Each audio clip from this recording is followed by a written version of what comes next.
First and foremost, I want everybody to take a deep breath and relax, okay? I feel like my eyes sticking to one side of my brain and shit, you know what I mean? Go to bed, Okay, my name is Taylor Dunn. Y'all keep it going. You are now listening to the Mac Daddy Seminar, motherfucker.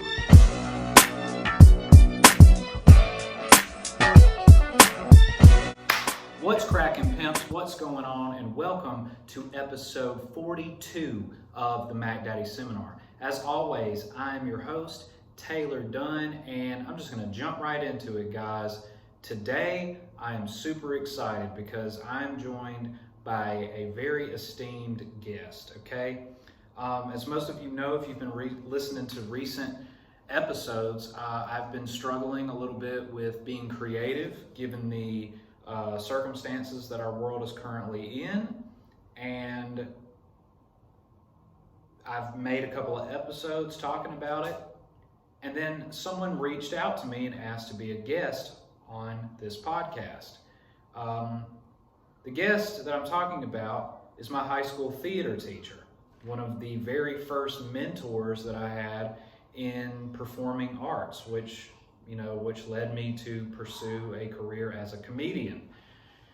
With that being said, my guest today is the founder, producer, and director of the Wetumpka High School Theater Guild, the 2018 Alabama Shakespeare Festival Educator of the Year, and the 2020 Alabama Educational Theater Association Teacher of the Year. My guest today is not only a mentor, but a friend. Please give it up for my guest on the Mac Daddy Seminar today, Jeff Glass. Hey, thanks for having me. Hey, it's good to see you. Looking good, man. I appreciate it. Looking like you're doing well for yourself. The house is looking like you're living like a playboy over there for everything I see in the background. Not on a teacher salary, man. Hey, I know how it is. But so yeah, obviously, I introduced you to everyone already. It's been a while since we've sat down and talked with each other. So basically, I'm just going to jump right into it. You were my high school theater teacher back in from about 2010 to 2012. So one of the questions that I personally wanted to ask you is, what made you want to teach, and specifically, what made you want to teach theater?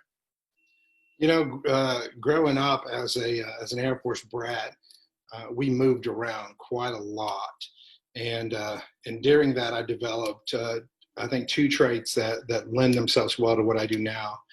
One is I developed a disarming humor to where I could go into a place and be bold and meet people directly without having to beat around the bush. Most of the times we'd be stationed somewhere for 2 to 3 years, and then we have to up and move somewhere else to a completely different culture, and I would have to make new friends.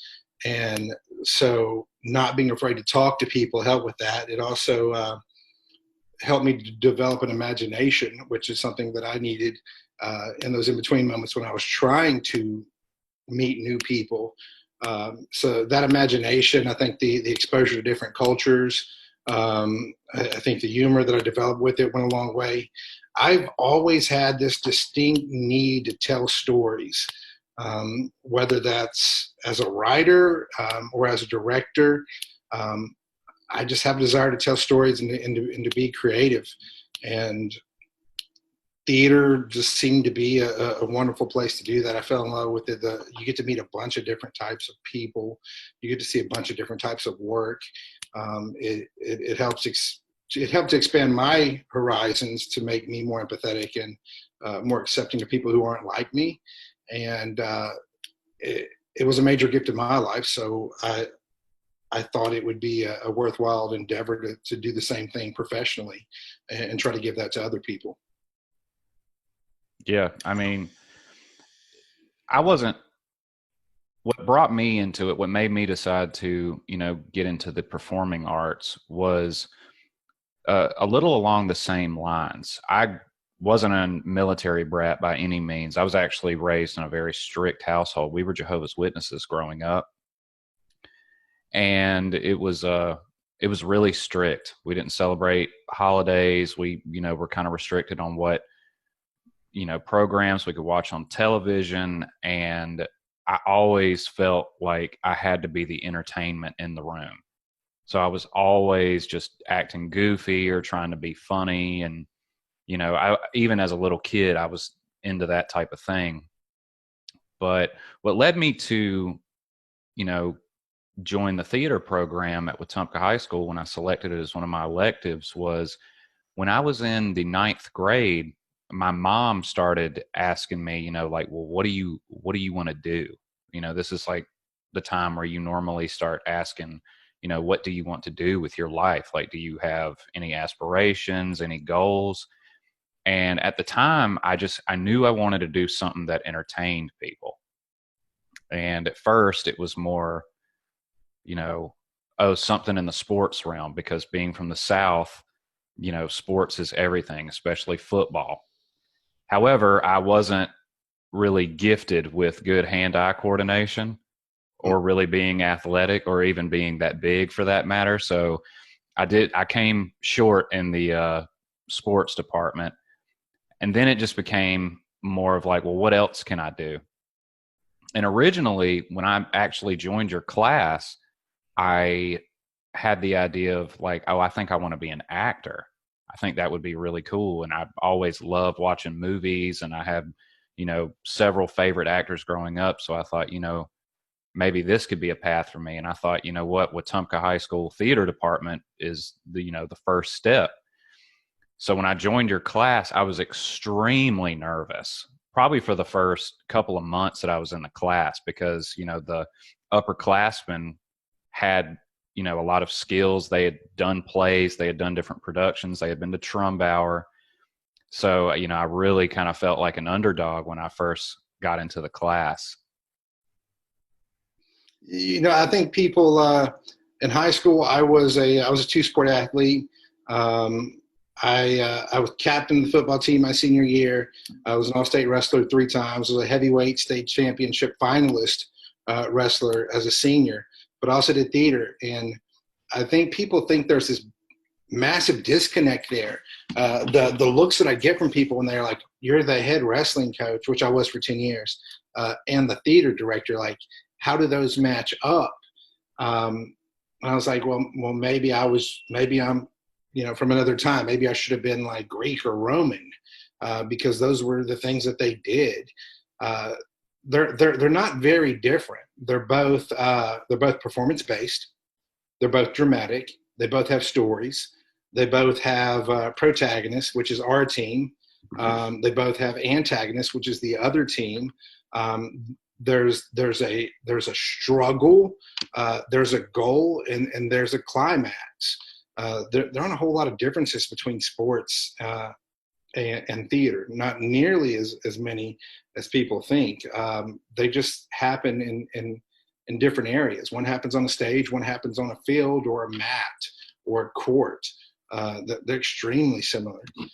I wanted to ask you, listening to some of your other podcasts, what brought you out of being a Jehovah's Witness? Why did you quit being Jehovah's Witness?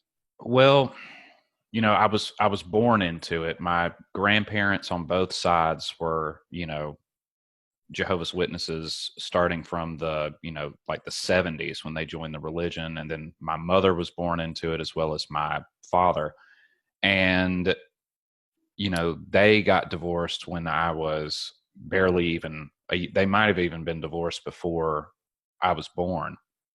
And I still went and when I went for visitation every 2 weeks, I just went to my grandparents' house. And basically we grew up in it. It wasn't strange for me not to celebrate Christmas or even like celebrate my own birthday. Like, it's taboo to me now. And that continued until I was about 15, when my mom and her second husband got divorced. It was hard, just because, we weren't necessarily wealthy by any means. We were relatively pretty poor. And when they divorced, we pretty much didn't have really anything. My mom had to take on a second job.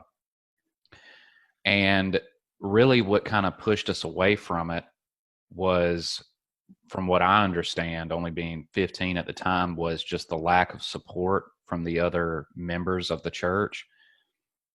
Because it really just seemed like they were more concerned about, well, when are you coming to the meeting, as they call it, this weekend? And it's like our water has been cut off. Oh, wow. So we were worried more about like real world problems, like water being cut off, the electricity. Oh, okay. Well, will you be attending the meeting this Sunday? And my mom just was like, you know what? I don't really feel comfortable going anymore, because we went for a while. We went all the way until I was about 13, and then we just kind of stopped going as much. It just became really demanding, because I have a younger brother and sister as well. And, you know, getting young kids ready for church, even on Sunday, is pretty demanding. And Jehovah's Witnesses, you can have a meeting anytime, anywhere from like 3 to 4 times a week. So it's pretty demanding of your time, and just getting young kids ready for it as a single mom is pretty difficult. So we didn't really go as much. And then we started going back once my mom and her second husband got divorced, because, you know, it was that sense of community, being, you know, back in the church, because she was depressed and, you know, wanted to be around that support system. But when they started throwing around, oh, will you be attending the meeting? She wasn't with it. So pretty much right after that, we stopped going. And you just don't leave the Jehovah's Witness church. Like, they excommunicate you, they cut you off. If you have family that are still in it, they're like prohibited from having contact with you. Like, it's pretty serious. It is. Yeah, you're right about the excommunication. When you are officially disfellowshipped, which we weren't, we just stopped going.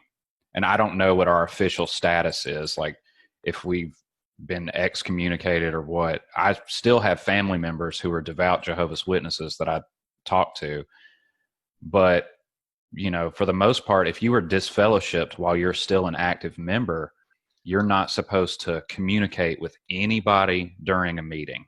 Like, you're just supposed to come in, sit down, and you're not even supposed to smile at anyone, because it's considered a greeting. And you have to be basically, the elders of the congregation have to decide whether or not to reinstate you. Mm-hmm. So, yeah, as far as I know, I don't think I've been excommunicated, but I really don't plan on going back either. Yeah, I was raised in a very conservative household. My dad did 27 years in the Air Force, where he was a first sergeant. He used to go and inspect the barracks of his squadron. And if he walked in and, let's say, like, one of the corners of the bed wasn't made correctly, he'd toss their whole room in the floor. And then he'd come home and do the same thing with us in our rooms. But it wasn't abusive. I mean, he would put a note on our door that said, you know, "Dear Jeff, a robber broke in. I tried to stop him, but succumbed to his blows. He destroyed your room. Sorry, clean it up." And I was raised Church of Christ too, so which is a very conservative sect of Christianity, not anywhere near as conservative as you know, Jehovah's Witness. But yeah, I feel you on that. I remember we were stationed in at Whiteman Air Force Base in Knob Notcher, Missouri, and there had been some personal things that had happened. I lost an uncle, the uncle who I'm named after, who I was very close to suicide. And so I was ADD. They didn't have like ADHD back then. I mean, I still am, and I think it's one of the things that helped me as a director. But I was ADD.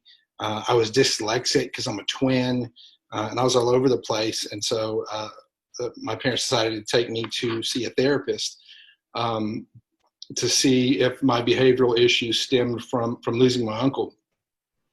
And by the end of the first session, I had made friends with a therapist. Like I was telling them jokes, and whenever they had squadron parties, because at that time my dad was the first sergeant at the hospital, the shrink would take me around these squadron parties and have me tell jokes to people. I don't know that if I didn't have the upbringing that I did, that I'd be doing what I do now.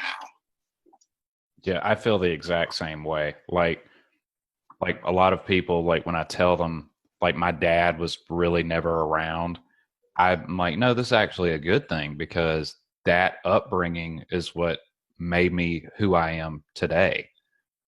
So had he been around, I might have turned out different. I might not have had the same drive towards goals that I do now. Because my mom was always, my mom is rock solid. She's always been, the most scary person in my life. And I mean that in the sense of like, I've always really respected my mother. And, but she's as funny as they can be. Like, hands down, one of the funniest people I know. I call her probably at the minimum once a week, and we'll be crying laughing on the phone, just talking about different things. But yeah, I tell people that a lot. Like my wife is, her parents are still together to this day, a very loving relationship. And, her dad is, very much involved with her in her life and in her upbringing, to the point to where I'll even call her dad and ask advice on certain things. Cause I feel that same connection with him. Cause, we've been together since we were 16 years old. So I feel like I've almost kind of grown up in her family, just like she has. But yeah, I mean, along the same lines that you said, where, with the ADD and ADHD, I had the same diagnosis. They went and they were like, yeah, he has pretty bad ADHD. It's hard for him to sit still. And I, pretty much the same way. I loved talking to people. I've never really gotten embarrassed easy or really been shy. When I think I was in the 8th grade, my English teacher, Mr. Ray, he told my mom, he was like, he will never have problems making friends with people. I can just walk into a new place and just, start chatting somebody up, at this point now, it's almost like a game. Like, I'm going to see if I can make this person laugh. And I'll just, start chatting them up and, asking them how their day is going, and then somehow turn it into some little joke. And, a lot of people love that now, like, especially the state that the world is in now, people need to laugh. So if you can bring a little bit of light into someone's day, I feel like that's one of the best things that people can have, especially right now. Absolutely. But yeah, I mean, coming into your class back in 2012, I'd heard other people talk about you, and, I'd heard all these different, things about the theater department and things like that. So when I first came into your class, I really wanted to, impress the teacher. So a lot of the ways that I felt like kids did that was by doing improv. I felt like that's how you kind of sat back and picked out the people that were, good. So when we would do improv in class, I always felt like I tried really, really hard, and I tried too hard doing improv. And I feel like what really kind of was what bust me out of my cocoon was before we went to Trumbauer my junior year.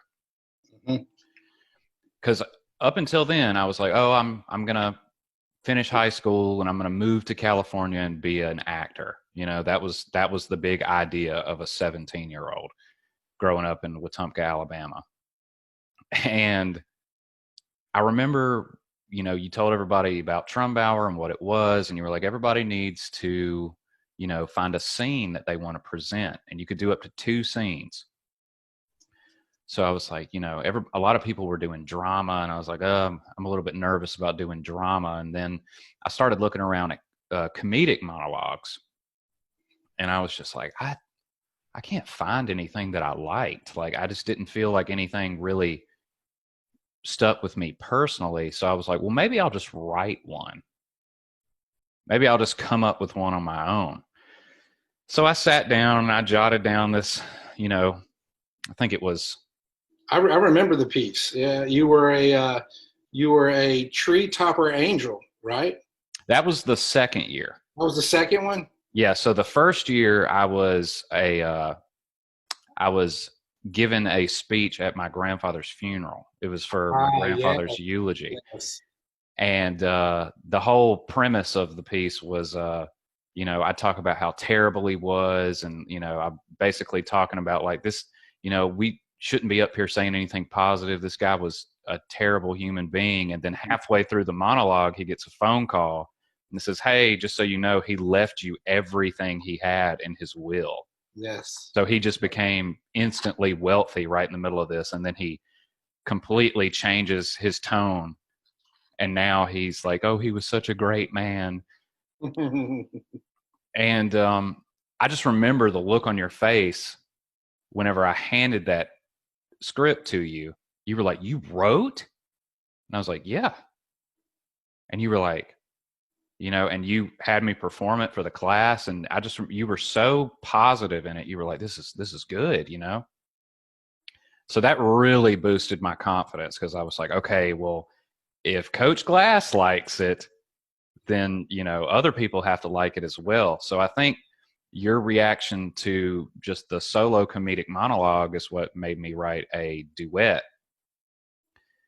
And I want to say the first year at Trumbauer, I don't think I actually made it to the state competition. I think I got like honorable mention or something. I know it was, if you got a red medallion ribbon, that meant you went on to the state competition. Like you passed and now you're going for the state competition. But if you got a blue one, it just meant, hey, you did a really good job and you placed really high, but we don't think this is quite ready for Trumbauer at the state level. But I just remember I was so nervous when I got up to perform that in front of everyone at Trumbauer, my first go around. I was so nervous and I messed up 4 times during the performance, like completely blanked, like didn't know what I was going to say next. And I remember I looked at you just in absolute panic and I was like, I don't know where I am. And it was super awkward. And it was like 2 seconds later, I caught it again and I just kept going. And somehow, believe it or not, I made it into the state competition and I was so excited. It's a different. I think for a lot of students, I think performing at Trumbauer is one of the most stressful things they do. I think it's more stressful than auditioning for shows. It's certainly more stressful than performing on a stage because of the isolation of it. You're in a room. It's a very intimate setting. It's packed with people. You are, 5 feet away from them, and you have 3 judges who are staring at you like this and giving you, most of the time, giving you no indication of how they feel about what you're doing. If you do a really good job, then you will get a response from a judge if they can't help it. But I think when we go in there, we try not to give them anything because we don't want to give them like false hope, like, oh, I qualified, or oh, I placed, or oh, he was laughing his tail off, so it must have been good. And so when I do auditions, I'm stoic. I'm just straight faced, and people are like, "You terrify me." But yeah, I think that Trumbauer is a really tough place. It's a good place to get your feet wet and to break the ice, because after that, it's probably not quite as nerve-wracking. Yeah. I mean, when I went my senior year, I remember we were on the bus on the way up there, and everybody was like, do you have a senior audition for like scholarships? And I was like, we were supposed to do that? And they were like, yeah. So I took the comedic monologue, the solo comedic monologue that I had written, and I just shortened it to 90 seconds. So I just went through and edited it down right there on the bus, and came up with this 90-second monologue, and that's what I presented. And I had no idea what I was walking into, but this was, this huge theater at the University of Montevallo. And I remember walking out on that stage and it just being a huge stage in this big amphitheater with the light just shining right on me. And I was just like, I was so nervous, but I got through it. It was only 90 seconds. And I got a couple of offers here and there, but it was a surreal experience. That was the biggest stage setting I had been on up until that point. And, like you said, even now, it is more nerve-wracking, in my opinion, to perform in a room with less people in it because of the noise level. When there's more people in a room, if you get even a small laugh, it sounds louder than if you're in a small room with just a few people and everybody's, laughing hysterically.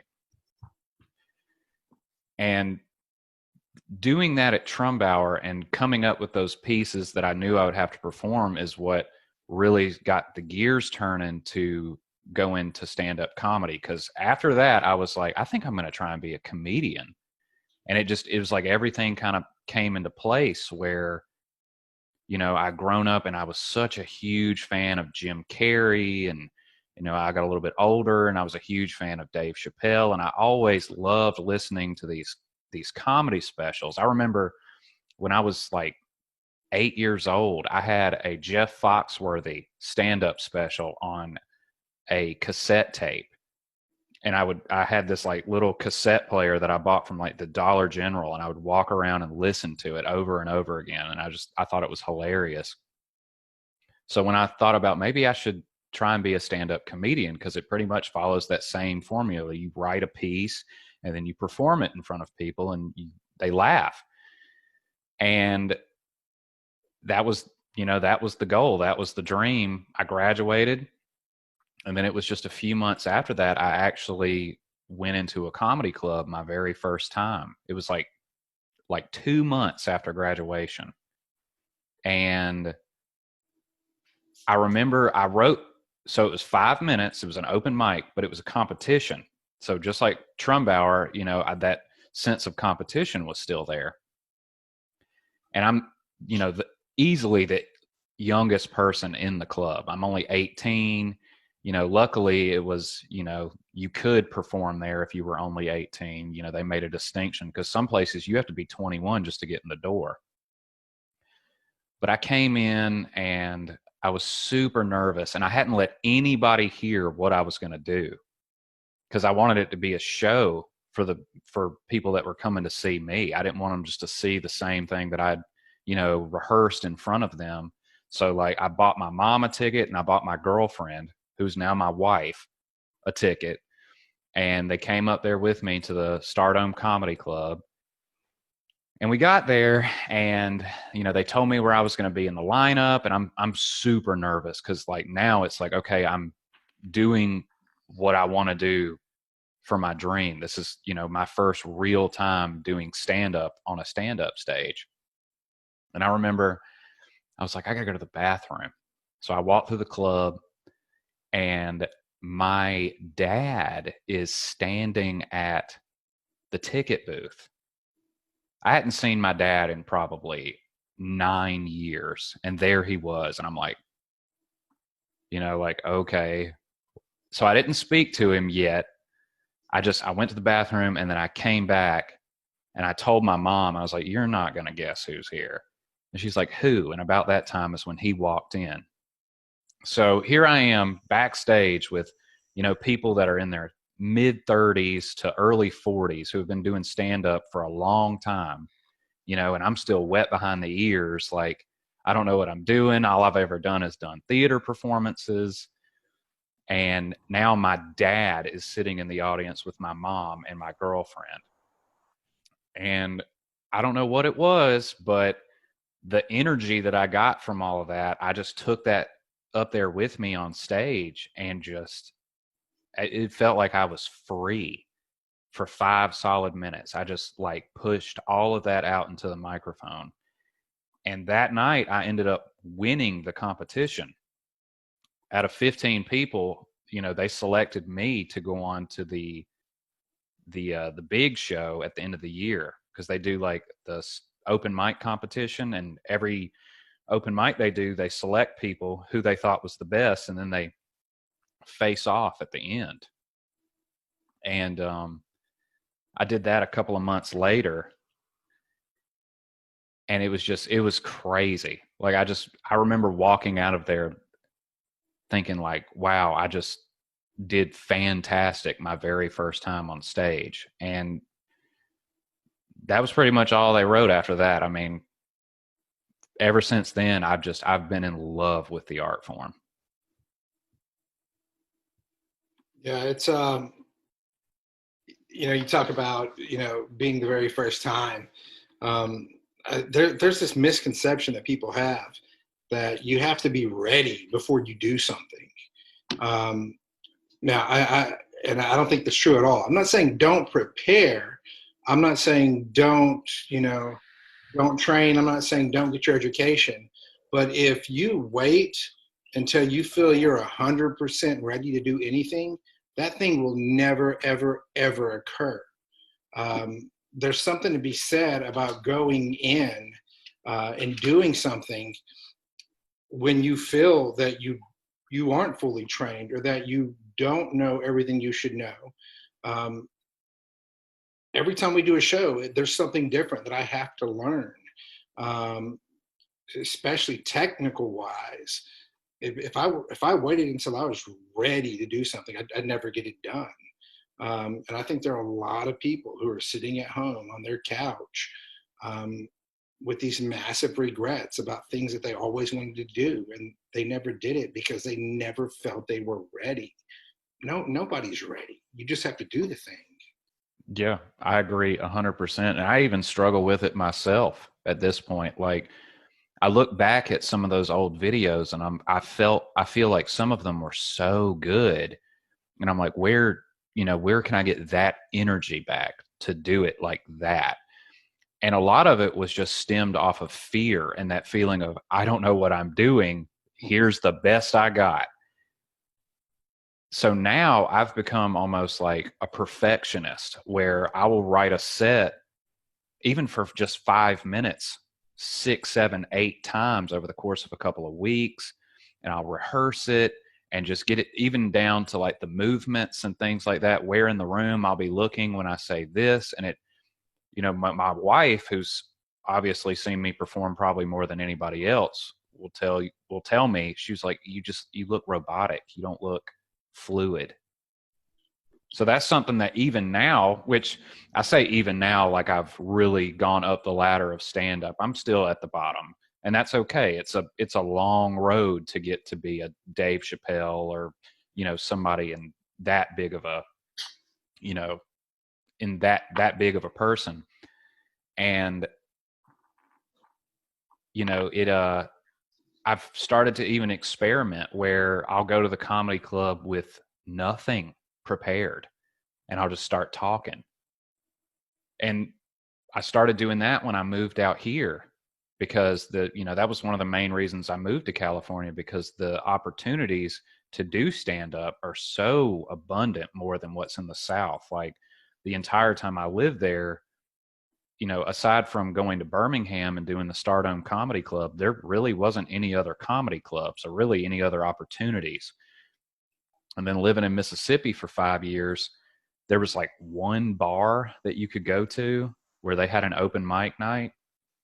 And if you were even remotely prepared, everybody's like, oh, that was so good. And I'm like, but you got a lot of people asking you to give them rides places and asking you if, you want to buy something illegal. And it just not an environment that I felt comfortable. So whenever I moved out here, it was like, this is the land of opportunity. This is where I can really progress and grow. And from the moment I got here, that was the focus. It's not, the 17-year-old's dream where all I was focusing on was, I just got to get famous. I got to get famous. I got to be, a respected stand-up comedian. It's just about getting better. And I feel like a lot of young people, when they get into the performing arts or something like that, you know, they think, oh, well, I'll do this, and then this is going to be my stepping stone that makes me, you know, an Oscar-winning actor. But in reality, the thing you should focus on is just getting better. That's the constant drive that I have right now, is I try to be a better comedian than I was the day before. So how can I improve? And that's the goal. That's the take you should have on it. I always tell my students this. There's that old cliche that fake it until you make it, but it's really fake it till you become it. If you look at a lot of the people who are considered successful today, people who have consistent work, people whose work is respected, at one time they were young and they were inexperienced and they were new, and they just went headfirst into it. They faked it until they became it. And really, I think that's what everybody does with everything in life. I can remember having my first child, Ian, who turned 17 this week, and it blows my mind. Yeah, that blows my mind too. Goodness gracious. He graduates in next May. But I remember like taking this fragile being in my hands and going, I have no clue what I'm doing. None. And I read the books. Like I read the what to expect when you're expecting, because I wanted to be prepared. And nothing prepares you, man. You have to do it until you figure it out. There's this line in the opening number of a musical called Dear Evan Hansen, in this song. And it's this mother who's kind of lamenting that she can't connect with her child, or she can't say the right thing. And the lyrics are, does anybody have a map? Does anybody happen to know how the hell to do this? I don't know if you can tell, but this is me just pretending to know. And that's all parents, man. You get a new job, it's the same thing, man. You're faking like you belong there until you really do belong there, until you learn things you need to learn. And I don't think people really acknowledge that enough. Yeah, I mean, it's like that fight or flight response. I've even with being in the military, there's been situations that I've been in where it wasn't combat based, where, I've been tasked with, hey, today you're going to brief a 3-star admiral, which for a 21-year-old, that's a pretty demanding task, because now I have somebody who's way up here coming to talk to me about what I do, like what is my job. And I want to make it sound good. I want to make it sound presentable, because I'm not only speaking on myself, but also my superiors as well. I had this one guy who, he was my mentor, and even to this day, I still talk to him. He was my first class, and he would just, tell me, you will not make me look bad. And so that was my focus. Like, okay, I'm going to use what I know as far as like how to perform in front of people, and I'm going to blow this brief out of the water. So it got to the point to where on my last deployment, I was having pretty much an audience of, high-ranking individuals coming to listen to these briefs and walkthroughs that I would have with the visiting, commanding officer. They would come in and they would just bring an entourage of people with them. And I would, go through it and, like, well, if you look over here, sir, and just go through everything just like that and smile and try and make them laugh. And they would just all just sit back and look like, what is this kid doing? So I've used that mentality of, performing for people to even advance in the military. And that's another thing too with the military. I mean, it really, as traveling around and meeting people from different cultures, you meet so many different people from different walks of life, and you find out more about other people's cultures. Like growing up in Alabama, I felt like, the people that I knew, I felt like that was the whole world. And that's what really drove me to join the military, was because I wanted to get out and explore and go see things. And it's given me the opportunity to travel to Spain and to to Guam and, now living in California, like I've met so many different people from so many different walks of life, and still it all comes back to square one, which it helps me with my comedy.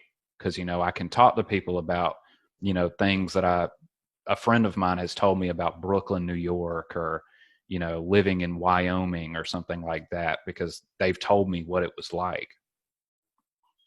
Yeah, I think the military did a lot for me, as far as exposing me to other cultures and different types of people. With that being said, I think I think that small towns in Alabama sometimes get a bad rap. I think Wetumpka gets a bad rap, and I know it's cool to be a teenager and kind of like, oh, I've got to leave. I've been all over the world. I've lived in another country. I mean, I chose to stay here. My family up and went to Texas when my dad retired. My oldest brother met his wife when he was in basic in San Antonio, so he stayed in Texas. All of my mother's family's from Texas. My twin brother moved out there because he's an electrician and there was always work. And then my parents met there, and I'm the only one here. There's a lot you can learn from home. Like that. I always sound like if this town has helped shape you into who you are. And if you're any indication of how good this town is, and you are, it's not a bad town. With that being said, you got to chase your dreams. That's why it's called chasing your dreams instead of waiting on them. And so you've got to go and do other things. I think if you stay here and don't broaden your perspective, then that's problematic. And I don't think you're gonna fully develop into the person you need to be. But on the other side of the coin, like this is a fabulous town with some good people in it. Not everybody's good, but nobody's good everywhere. Yep. I'm really proud of the city of students like you who've come out of it and the work that they're doing now. I think too many people think, okay, I'm from a small town, and that kind of encapsulates them and it hamstrings them or it chains them to what they think they can accomplish, as if it's the ceiling is somehow lower just because they were from a small town. Out in LA, like, who's from LA? Nobody's from LA. People move to LA. Very few people are from New York City. People move to New York City for opportunities. I think what I struggle with students, especially very talented students, is they want to pursue a career in performance, and their parents are just gung ho against it. They think it's a pipe dream, and that they can't do it. And I think that's absurd. If I came up to you and I said, "Hey, Taylor, could you tell me how to get to Birmingham, Alabama?" And you looked at me and said, "Oh, you can't get there from here." I'd be like, "What? Of course I can get there from here. There are roads that are going to get me there." So as absurd as that is, kids come up with this mentality like, "Oh, I'm from Wetumpka. I can't work in the film industry in LA. I can't work in the theater industry in New York. I can't work in the music industry in Nashville because I can't get there from here." And it's bonkers, man. It makes no damn sense whatsoever. Yeah, I agree. I mean, that was one of the things that I struggled with, after graduating, because I just thought, okay, well, I'll go to school, I'll go to college, and I had no plans of even really graduating. If I did, that would be cool, but all I cared about was, oh, I'm just going to do this until I become a famous stand-up comedian, which at the time I believed could happen within 5 years. And that mentality is what, caused my grades to suffer. And, I was hanging out with the wrong people even still. And it got to a point to where, I was working 2 jobs, wasn't making any money. And I was just like, I felt like I was stuck. I was like, I'm not even doing what I said I was going to do about, being a comedian. So my strategy shifted a little bit. I started looking into, what, I just want to do something where I'm taken care of financially. And so the opportunity presented itself to join the military. And I was like, you know what? I would like to travel. That would be really cool. So I joined the military. And it was a couple of months in where I started thinking about, you know what? This is an excellent vessel for me to go do comedy all over the place. Even if I'm not at a, Dave Chappelle level, I'll still have the opportunity to do stand up pretty much wherever I go, because there's comedy clubs pretty much everywhere, especially in bigger cities, where I can learn more from people. Like, comedy in LA is a lot different than comedy in New York. So there's stuff to learn. And it's just, so now, when I tell people, they're like, well, I thought, you wanted to be a comedian. I was like, oh, I do. I'm using the opportunities given to me through the military to power my comedy dream. And I feel like, so like you said, like, if I had to tell you how to get to Birmingham and I was like, oh, you can't get there from here. Well, I can tell you the way I got there, but what you got to figure out is, okay, so how are you going to do it? Are you going to walk? Are you going to drive? There's so many different vessels that you can use to get you to your end game goal. Exactly. And I feel like that's something that a lot of people, like, I really wish I'd kind of learned early, which I feel like, for the most part, being only 26, I've started to understand it a whole lot better. But that's just something where, like, now, that's what I intend on doing. Like, I stay here in San Diego for 3 years, and then when it's time to go to another duty station, a lot of that will be planned around, for number one is what's going to be best for my family. And two is, what opportunities will I have to become a better comedian once I get there? So I'm right there with you on that, like, how to get from point A to the eventual point B. Mm-hmm. You've got to be smart about it. I think another mistake people make is they create this false timetable that they have to follow. Like, if this doesn't happen by this, then it's not going to happen. Which I don't necessarily think is true. There are a lot of people who work their entire lives and don't achieve what they set out to in the beginning until towards the end of their career or their lives.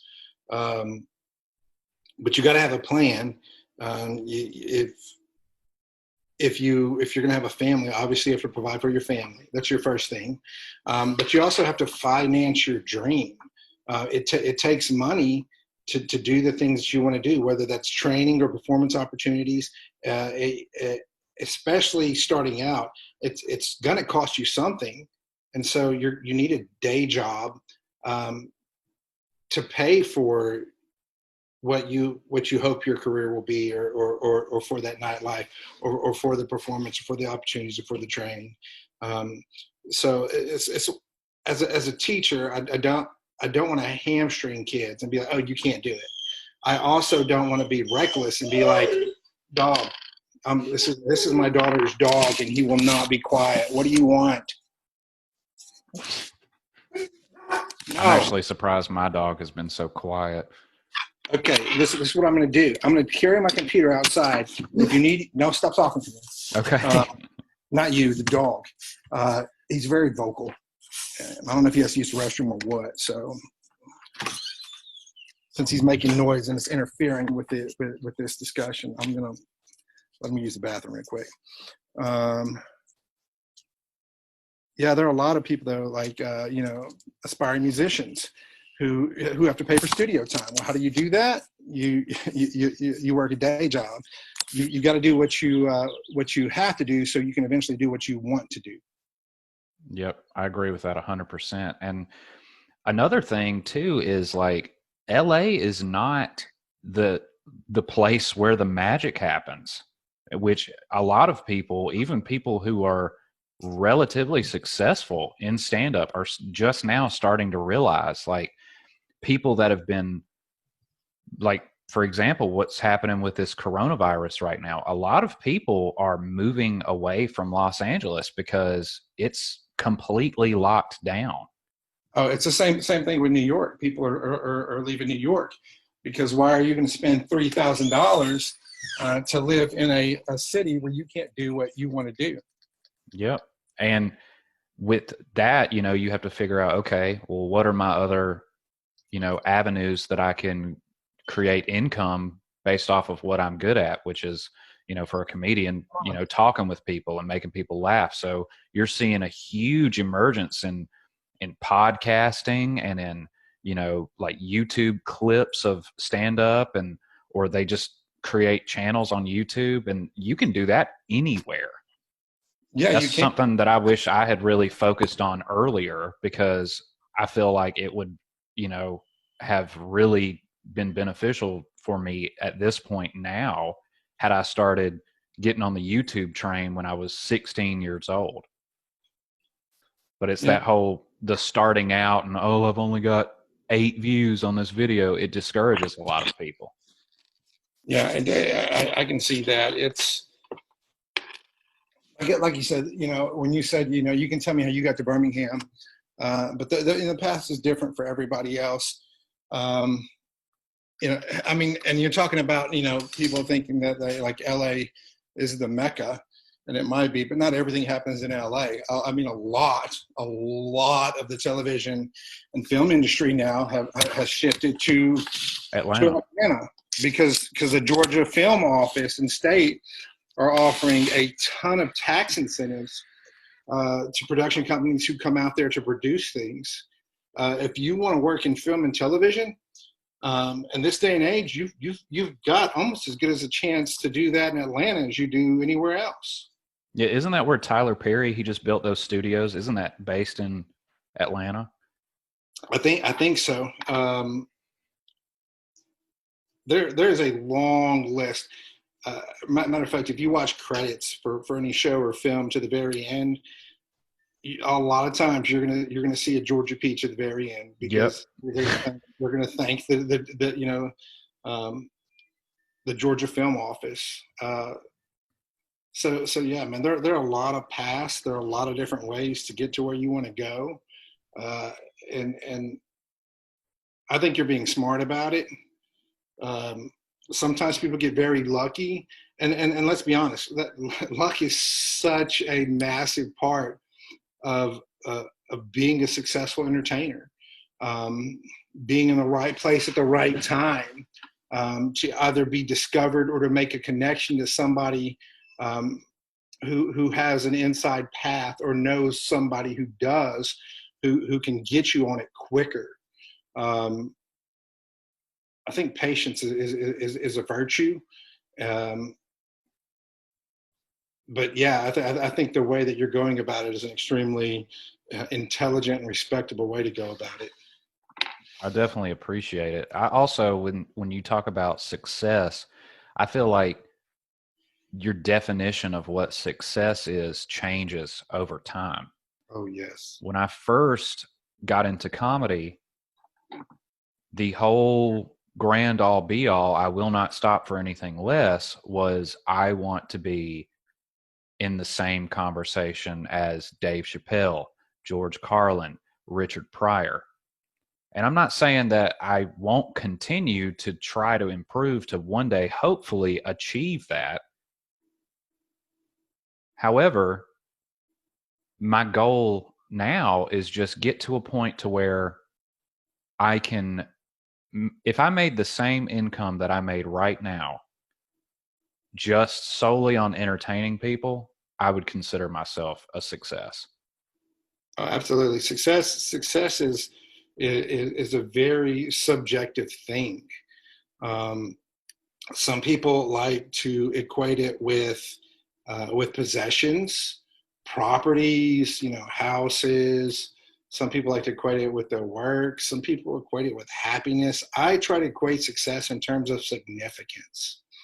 All right, especially in the lives of those around you. If, for instance, let's say if you were to leave this planet tomorrow, what void do you leave? What hole is left? I think you live your life in such a way that your presence is so big that your absence is felt. For me, like, that's success.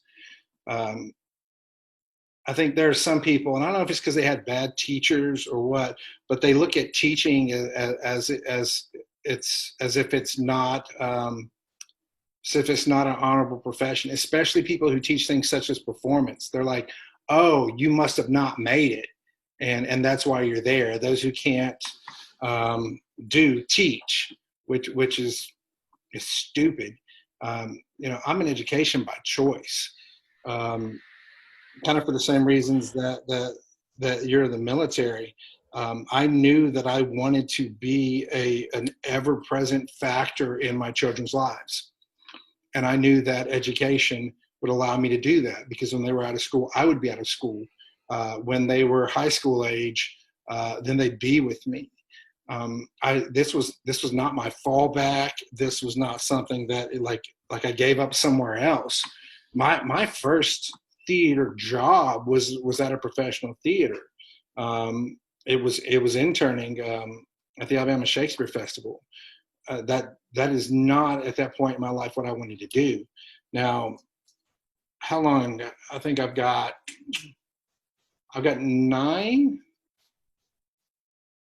8. I've got 8 more years until I can retire from education, with 25 years in. And at that point, I do plan to freelance and hopefully do some professional work directing wise. But that's for later. For now, like, I'm exactly where I need to be and exactly where I want to be. I don't feel like I failed in any way whatsoever.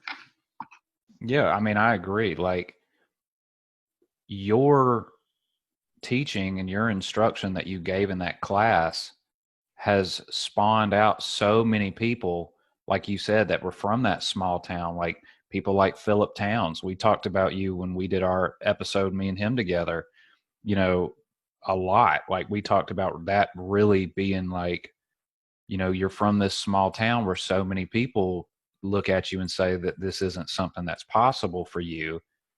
And now, I watch Philip Towns on YouTube sitting in a studio with Keith Urban. Yeah. And the difference there is that no one told Philip he couldn't do it, and if they did, he didn't believe them. He wasn't hamstrung coming out of it because he didn't think he couldn't do it. He was quite the opposite. He was like, not only can I do it, but I'm going to quit school and go do it. There's something to be said about the grind too. There's another Wetumpka alum who's more from my period than yours. But your friends, I'm Jerry L. Braswell, stand-up comedian out in Dallas. And I think the reason why he and I both really jive is that he's all about the grind. He is going to work until until he passes out. Like, he doesn't care. He's going to work to do what he wants to do so he can eventually achieve what he wants to achieve. And I think Philip is the same way. That grind is so important to opening the doors that you want to open, and to overcome the obstacles you have to overcome. There's an old saying that when you're on the path, what is in the way becomes the way. Meaning that you have to go through it, you have to go over it, but it becomes the way because it's part of your journey, and you've got to face it, you've got to do it. When Philip told me that he was dropping out of school, I don't think I was discouraging him, but I honestly, like, it did raise some questions. Hey, quit. It did raise some questions. Sorry, it's a dog again. He's like Okay. a year old and he's very vocal. Because Philip in school was like, he was like National Honor Society, like top 10. I always could. Did Philip tell you what I called him? I didn't hear it on the podcast, but I don't know if he's ever told you what my nickname for him is. I don't recall what. I call him King Midas because everything he touches turns to gold, whether it's schoolwork, whether it's sitting at a piano. And Philip was integral to us starting the musical theater program because he was so good sitting at some keys that he could carry an entire band and conduct them as he was playing. His grades were always fantastic. So when somebody comes out and they're like top 10 in the class, they're like, oh, I'm dropping out of school. You're like, oh, why? That degree could be something you might need to fall back on later. And Philip was like, nope. I think his mindset really helped him. He didn't see those barriers, and if he did, he ran right through them. He wasn't like, oh, I'm from a small town. He made connections, and now he's doing exactly what he wants to do. So it's that mindset and the grind. You've got to grind. You can't, if you take too much time off, if you become complacent, if you get lazy, you're never going to do it, ever. And that's the hard thing for me right now with this pandemic is that I have, for the last 2 years, had 0 months where I wasn't doing theater in some form. 2 years ago, I was in a musical during the summer at the community theater here. Last year, I technically directed a musical here, and I was like, well, the summer I'm going to take time off. And then in the middle of March, like, it all shut down, and I don't have any viable way to create something when I'm used to working nonstop, and that's been a struggle for me. Yeah, I'm right there with you. Like, from the moment I moved out here, the very first thing I did was I actually enrolled in a comedy class taught here at one of the comedy clubs here. And when I got to the class and we kind of all went through and talked about ourselves, I told them, I've done stand up multiple times and I've done them in front of decent sized crowds. And they're all like, what are you doing here? This is a beginner's class. And I was like, well, I'm new to California and I'd really like to just learn how you guys do it out here. And it was a 6-week course, and it was during football season, no less. So I missed a lot of the last Auburn football season. There was even times where I'd have my phone playing the game while I was waiting to go up on stage so I didn't miss anything. And once the class ended, we had a big grand showcase where they, the class is taught by, 2 comedian instructors. And it's really just like beginner level stuff, like how to hold the microphone and how to, not make the sound distorted in the microphone. And then how do we form a 5-minute set? And then the culmination of all of that over the 6 weeks is what you do for the grand showcase. And that was the video that I actually sent you right after it was filmed.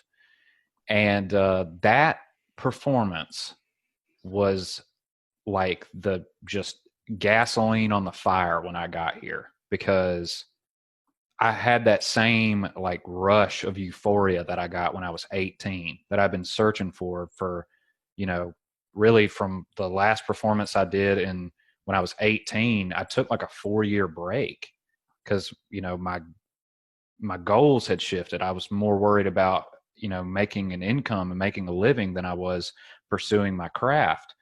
And when I started getting back into it, it was hard. It was very difficult because I felt like I had to learn how to walk again. And then doing that showcase and feeling that rush of euphoria while I was performing again, I was like, this is fantastic. Like I'm performing in California now. Like this is the dream. And so from that moment, it was kind of close to Christmas, which a lot of, comedy clubs are not really active during the holidays because nobody's really out trying to watch live performance during the holiday season. But after the turn of the year, I hit the ground running. Like at a minimum, I was at the comedy club 2 nights a week.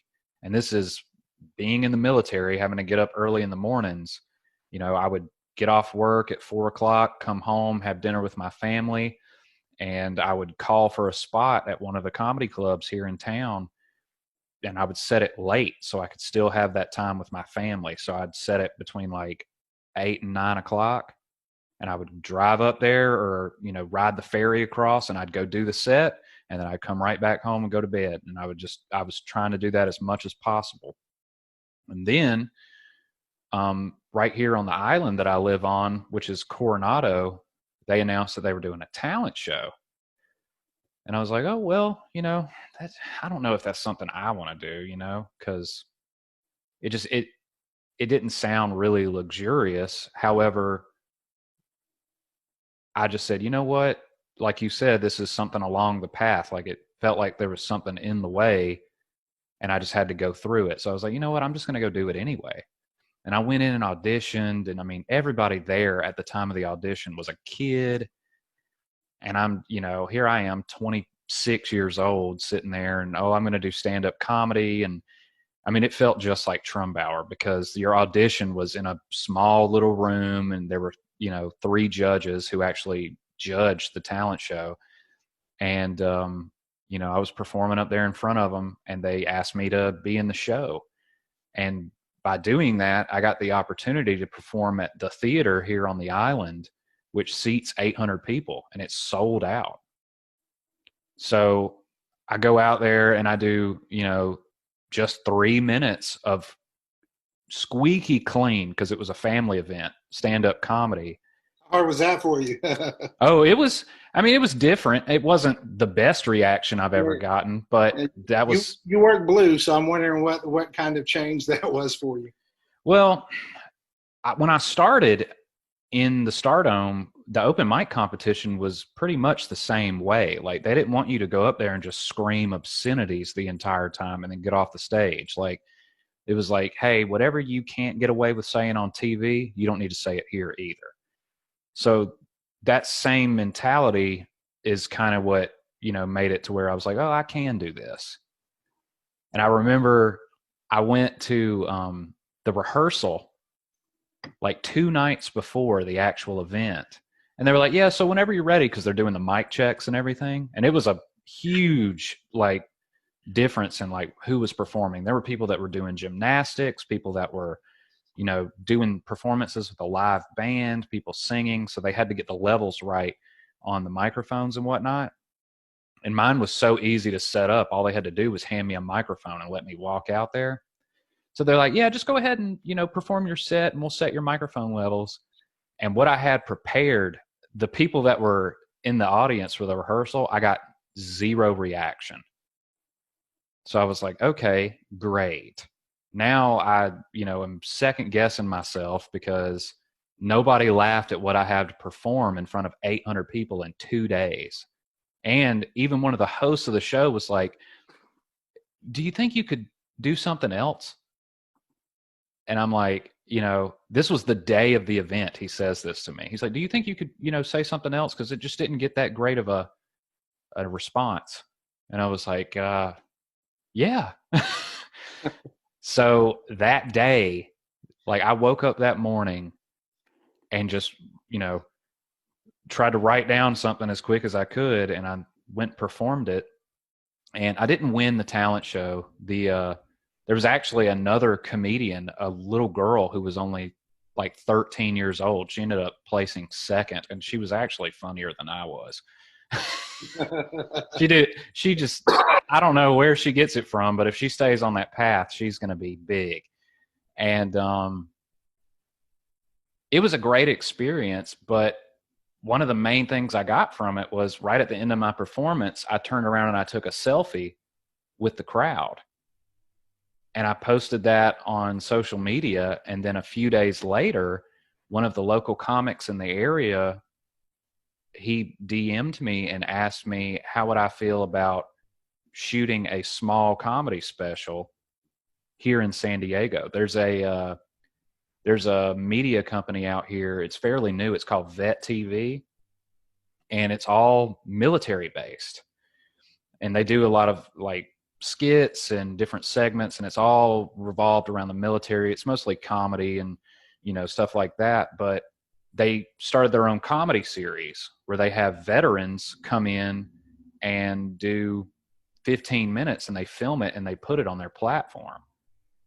So I was like, oh my God, you know, I'll have a comedy set on a streaming service. Like, that's unheard of with only, you know, so many years in. So I was super excited for it. And we actually went to the Comedy Store in La Jolla to watch the premiere of the season 1 people, like me and a buddy that lives out here with me. And, you know, we're meeting everybody, shaking hands, and they're like, yeah, so we're actually going to do your audition on April 24th, which I'm sure you'll get, because they saw like, oh, well, he knows how to perform in front of 800 people. This shouldn't be much of a problem. And they were like, do you have 15 minutes? I was like, yeah, I got 15 minutes. And they're telling me, oh, it needs to be a little bit more military based and stuff like that. And I was like, that's easy. I can do that. No problem. And we're shaking hands and talking to people, like, and it feels great. We leave the Comedy Store, and the next day, Gavin Newsom shuts down California.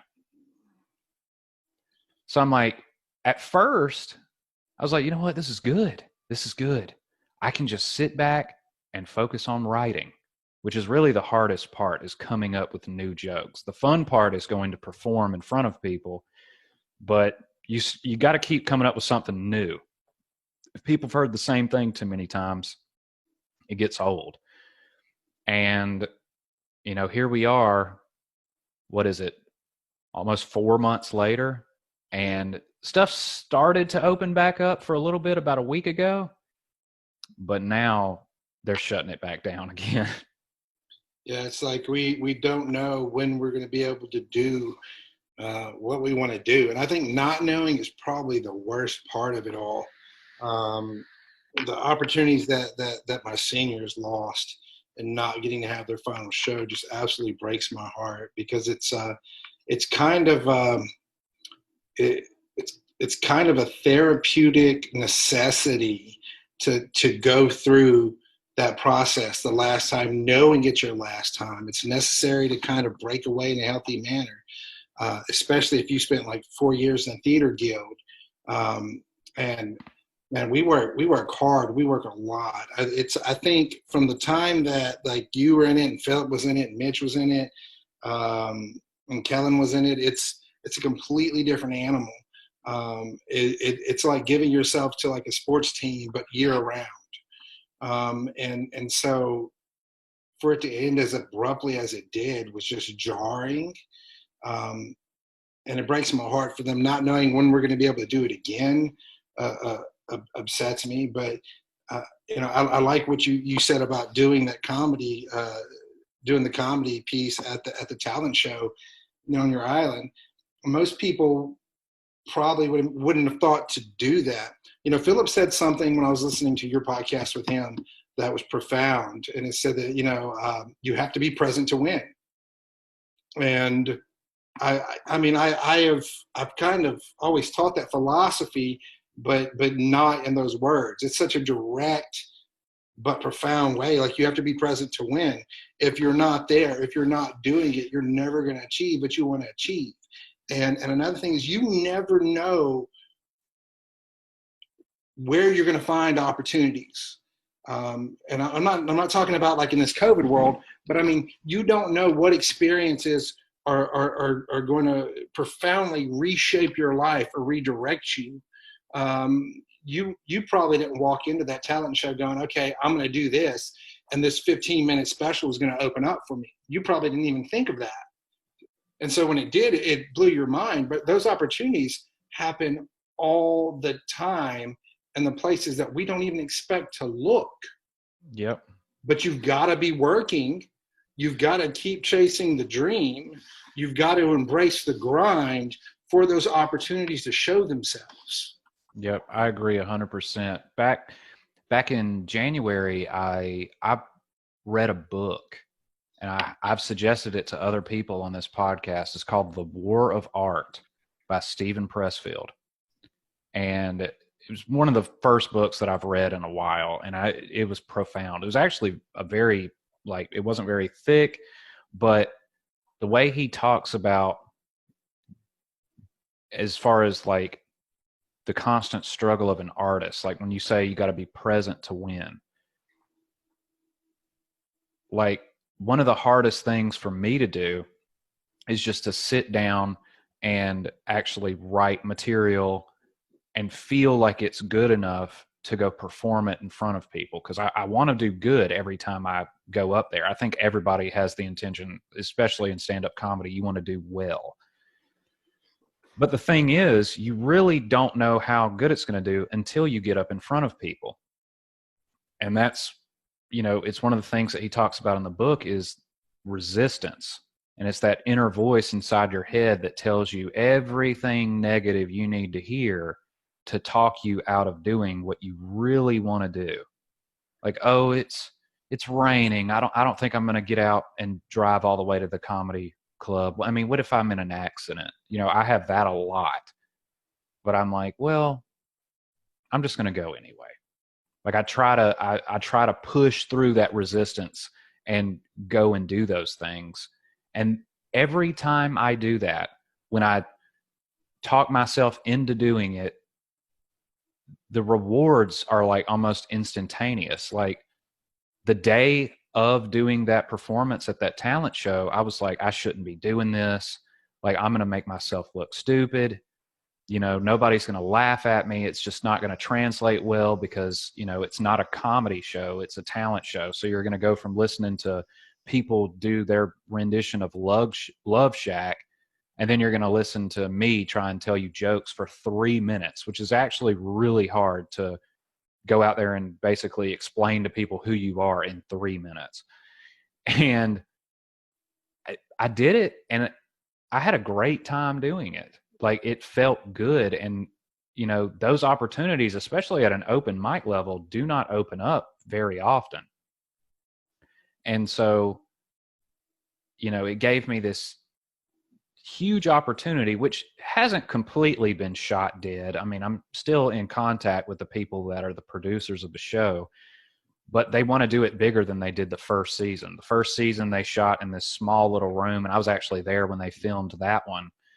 And they said for the second season, they even thought about renting out a theater. So that right there, just doing a 15-minute special on a streaming service is, in a theater, no less. I mean, that puts you leaps and bounds ahead of where you would have been had you not taken those opportunities.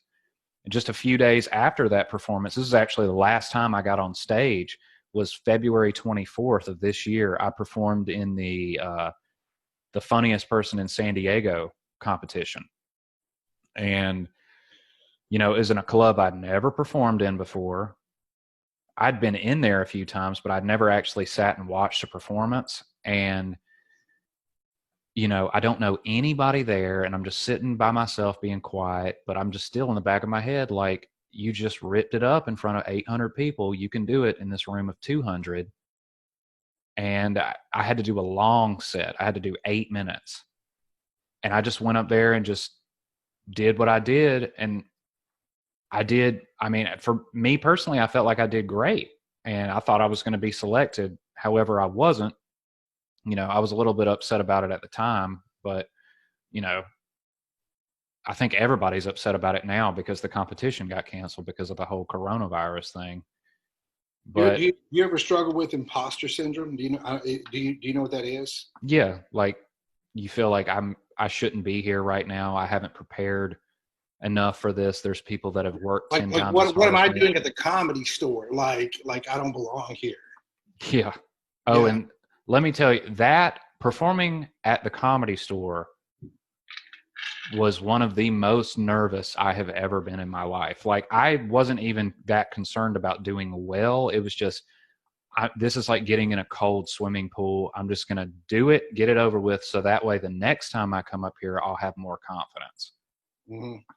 And when you perform at the Comedy Store, you have to, normally they'll make you go first when you call for like a spot, because it's all randomized. And if it's your first time performing there, they'll make you go first. And that is the hardest part to do on a showcase, because you're opening the show. And it was only 3 minutes. And when you get up there, it was just something about how the stage was higher than what I was normally used to. But when I climbed up there, I felt like I was standing on a mountain. And the whole time in your head, you're thinking about, I've seen videos of Robin Williams performing up here. I've seen videos of Richard Pryor performing up here. I've seen videos of Jim Carrey performing up here. So you're thinking that the whole time, trying to tell your jokes like, I'm standing on hollowed ground right now. It's a trip, but it's unreal.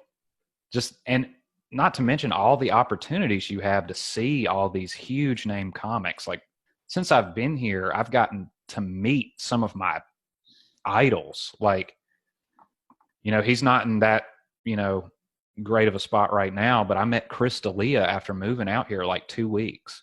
Yeah, kind of life imitating art is kind of taking place after the character that he played in that last season of You. And now he's got some accusations going against him. That's kind of wild. Yeah, it is. Trust me, we the comedy community here has been talking about that pretty much nonstop. But I actually got to meet him at the Comedy Store in LA when I was there watching Joe Rogan.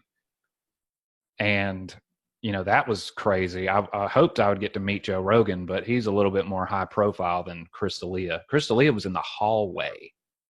And that's what's so cool about it. Like, when you go to the Comedy Store in LA, that's just where they work during the week. A lot of people, unless you're talking about like upper echelons, unless you're talking like George Clooney's, like a lot of people who are entertainers, they're not as untouchable or as foreign to us as a lot of people think. They're people too. They do the same things we do. In theater, it is nothing to be in New York City and to like find yourself standing on the subway next to someone who's won a Tony, and people are like, wow. But no, I mean, they're people too. They face the same trials and tribulations in life choices as the rest of us, and for the most part, they're approachable. I think people forget that. I want to ask you a question because I haven't heard it yet on any of the other podcasts, and it's something that I think I can relate to. How important is it for you to have such a supportive wife of what you do and a child who supports what you do? Wow. Okay. Well, my wife and I met when we were in high school. I was a junior. She was a sophomore. And, she was always pretty shy. And I was about as wild as they could be. So it was kind of almost like a yin and yang type situation. And as we got older, she knew that was something I wanted to pursue. And then being at my first performance, she was like, I didn't expect you to do that well. Like you could do this. It was just kind of unbelievable to her that I'd, done so well. And, even now when I'm doubting myself or, I'm telling her like, I don't feel like this is right, and I'll run jokes by her now. Like, what do you feel about this? And we watch comedy specials together and things like that. And I try to take her to live performances as much as possible. She still will tell me, she's like, you are so funny when you are comfortable, when you feel free. She gets it more than anybody else because she's here at the house with me. So, I might have a drink or two, start feeling a little bit loose, and it's just like rapid fire. And she'll be crying, laughing. And, she'll tell me, she'll drink a bottle of wine and she'll, get emotional and be like, you're so funny when you don't try. And I'm like, what does that mean? But it's that, it like reaffirms to me, like, don't take yourself so seriously. You're just supposed to have fun with Yeah, this. definitely. That's the first thing I teach new students in my program is to not take themselves too seriously. If you do, no one else will. If you are afraid of looking silly, nothing good is ever going to happen to you as an entertainer. Nothing. If you are afraid to fail, nothing good is ever going to happen to you in life. Period. Like you've got to let that go. I guess the important thing for you is, like, during those conversations when things just pop up, like, and try, if it's good, try to remember to write it down. Most of the things that I say in class, and I think every year for like the last 10 years, with the exception of this year, when they do the who's who, like, I'm always voted funniest teacher. I mean, most of what I say is just off the cuff, just musings. I don't sit down and think about it. I'm sure you're the same way. Yep. It's important to write some of that stuff down. I can tell you that and I don't know if you were aware of it or how much other people were aware of it. You may have been a little bit more aware of it because you were close with Gil, and I was close with Gil. So Gil Collar was very aware of the struggles I was facing at that time that y'all were in school. My first marriage it had fallen apart, really, and I was just trying to hold it together with everything I had. Through no fault of my own. That's as much as I'll say about that.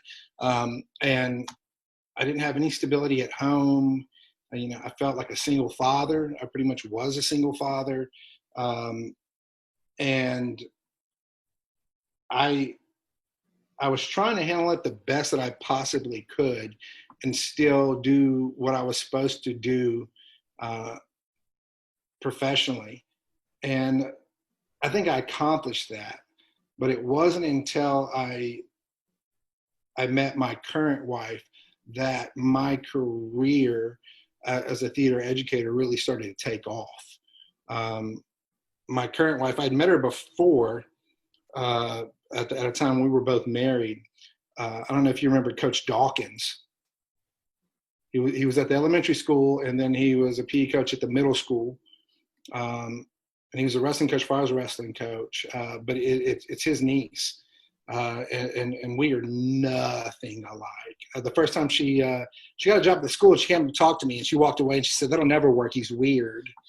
And I thought it'll never work because she's not cultured. Like, she doesn't like theater or art, and so yeah, we're polar opposites. But we're the opposite pieces to the same puzzle, and she's so supportive of what I do. That once I got into a relationship with her and somebody who supports me and understands this relentless desire I have to work and to create, that everything changed for me. It was at that point to where, like, the Theater Guild really started growing and taking off. It's when, like, I started receiving recognition and accolades for my work, which I still don't think I deserve any of them. The quality became more professional of what we do. We're at a point now to where, we're averaging between 85 and 100 kids every year that are on our production team, like throughout the year, who are constantly working on shows with us.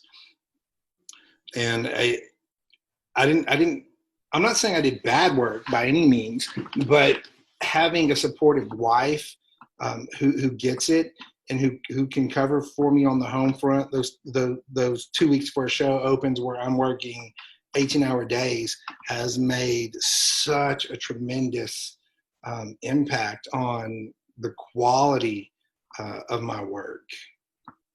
Yeah, I mean, and I feel the same way. Like, my wife has never been anything but supportive. Like, of course, when I tell her, after working all day long, like, hey, I'm going to the comedy club tonight, she doesn't always like, okay, because she wants me to be home with her. And I do that as much as possible, because being in the military, there's been time periods where I've been gone for 6-7 months. And then when I come back stateside, well, now I'm around all the comedy clubs again. So, I'm wanting to go out and do comedy, but she just wants me to stay home with her.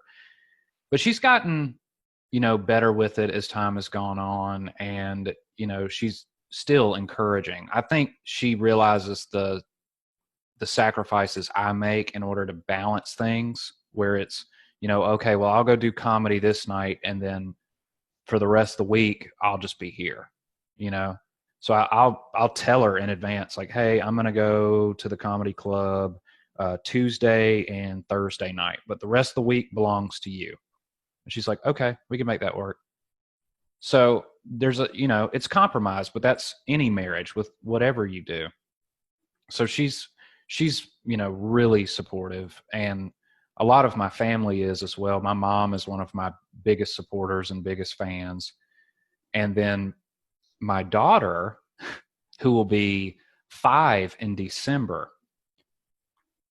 this is probably the scariest thing that I've ever witnessed, because she is a DNA copy of me. It is, I mean, I know it's just because I spend more time around her, but I was talking about it on my last podcast with Peyton Thompson, because she just had a young, her child is, fairly newborn.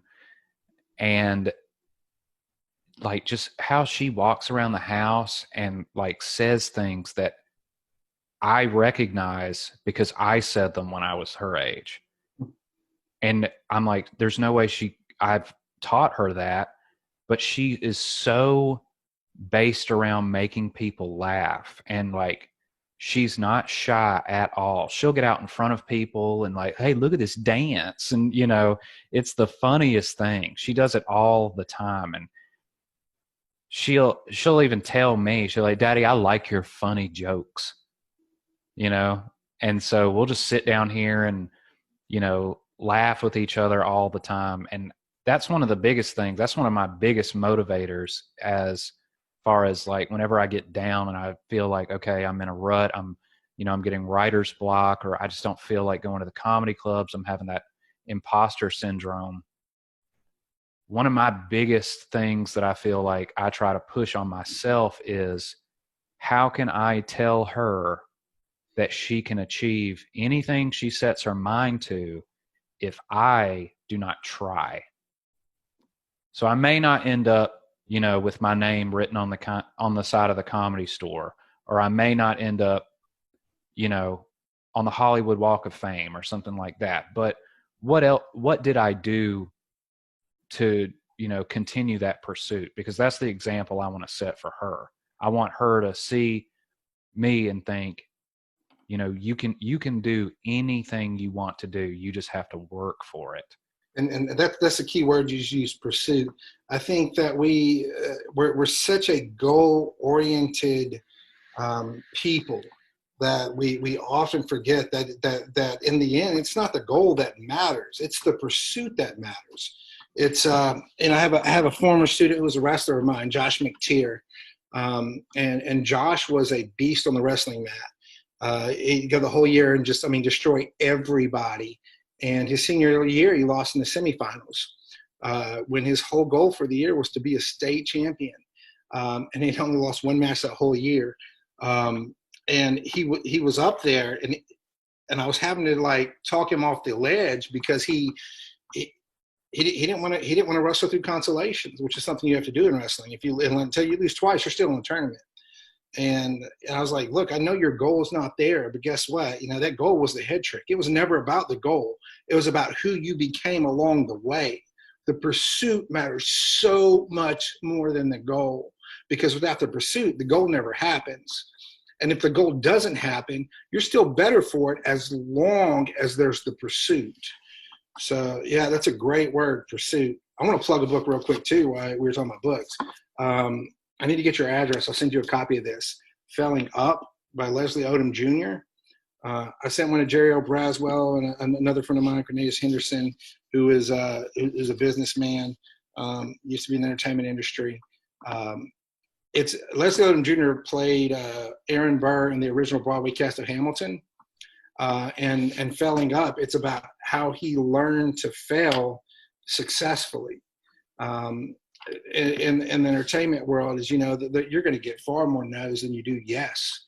It's that ability to keep forging forward despite those no's, to not have your confidence shaken, and to still be in the pursuit instead of becoming disheartened and letting go of your dreams. This book is incredible. I recommend it to anybody, not just entertainers, but to anyone, because I think failing successfully, we don't talk about it enough.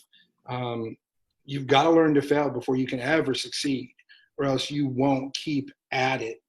The people who work professionally and at a professional level, everybody's talented, or else you don't get that. You don't get there. You don't get to that level unless you're talented. I tell my students that the people who are working, especially in professional theater or film or television, they're the people who did two things in addition to being talented. One, they didn't become disheartened. They understand that those no's are going to come. You only need one yes. You need one good yes to propel you through the rest of your career. And so they stayed at it despite the fact that things didn't go the way they wanted it to go. And the other thing is to just be a good person. People, if everybody's talented and there are two people coming up for the same role, and you got to choose between, and say they're dead even, they're both talented, they both have credentials, they're both trained, and both of them could play this role. You're going to choose the one who's more pleasant to work with. You're going to choose the one who you want in the room with you. You're going to choose the one who's going to carry people when they're struggling, who is conscientious and kind and caring, and who propels others. That's the one you're going to choose, every day of the week and twice on Sunday. Yep, it's the exact same way. I mean, literally what you just said, it even is the same way in the military. Like in the Navy, the way we promote to the next pay grade is through an evaluation system. So just like you just said, where you have two people who are neck and neck, they have the same qualifications, they have the same point average on their last exam, they're the same on their PRT or their physical test, and everything is the same across the board. The person who is easier to work with and the all around nicer person is who will get the promotion. And I've used that to my advantage. I don't mean to make that sound, in a bad way, but I've used my skills with talking with people and, making people laugh to help me advance even in the military. So, and you can use that same mentality to really anything. Like you said about being just a kind person. I feel like that is so not non-existent in today's day and world. Like the way people talk to each other on Facebook is stuff that they would never say in person. So a lot of the time, I try to make an effort just to be kind to people and be easy to work with, and it always pays off in the end. It always works out better than being just rude or like turning my nose up at people like I'm superior to you. I'd never try to do that.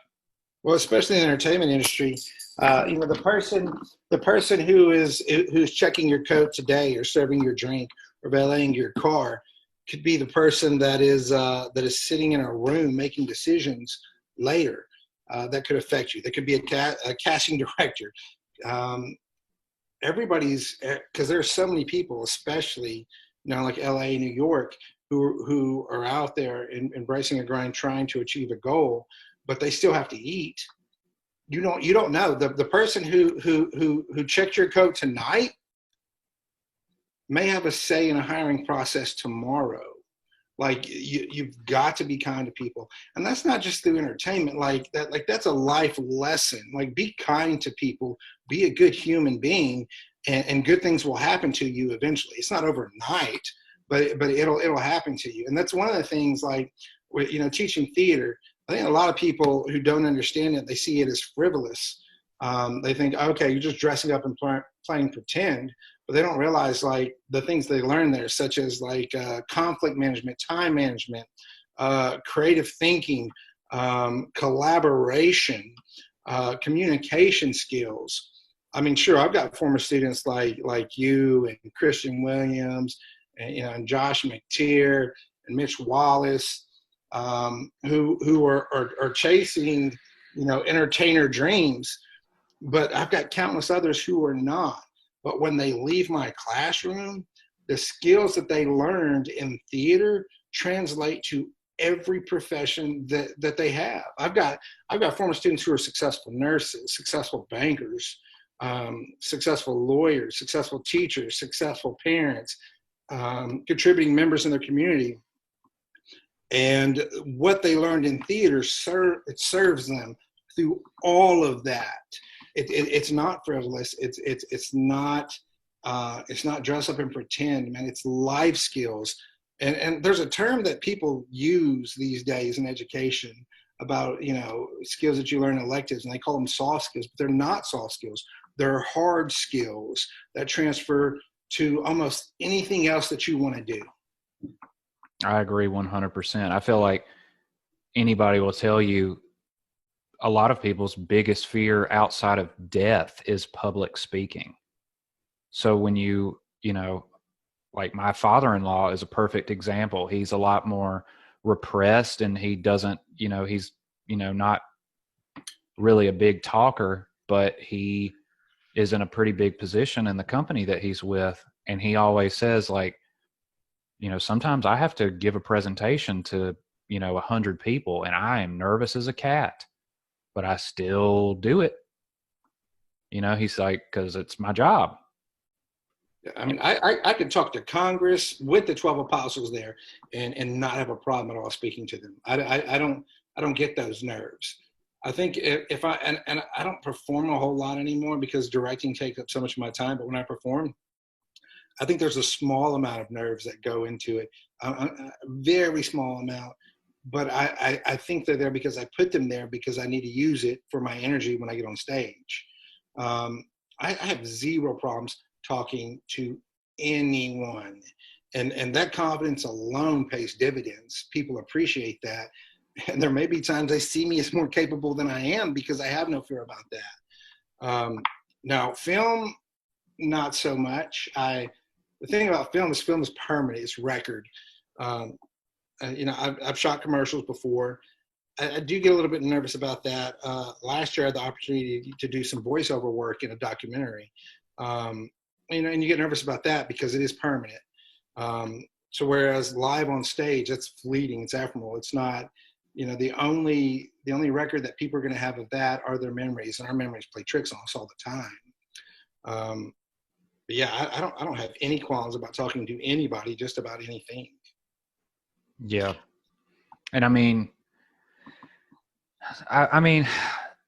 kind of touching back on like what you said, like when you referred the book, like failing up,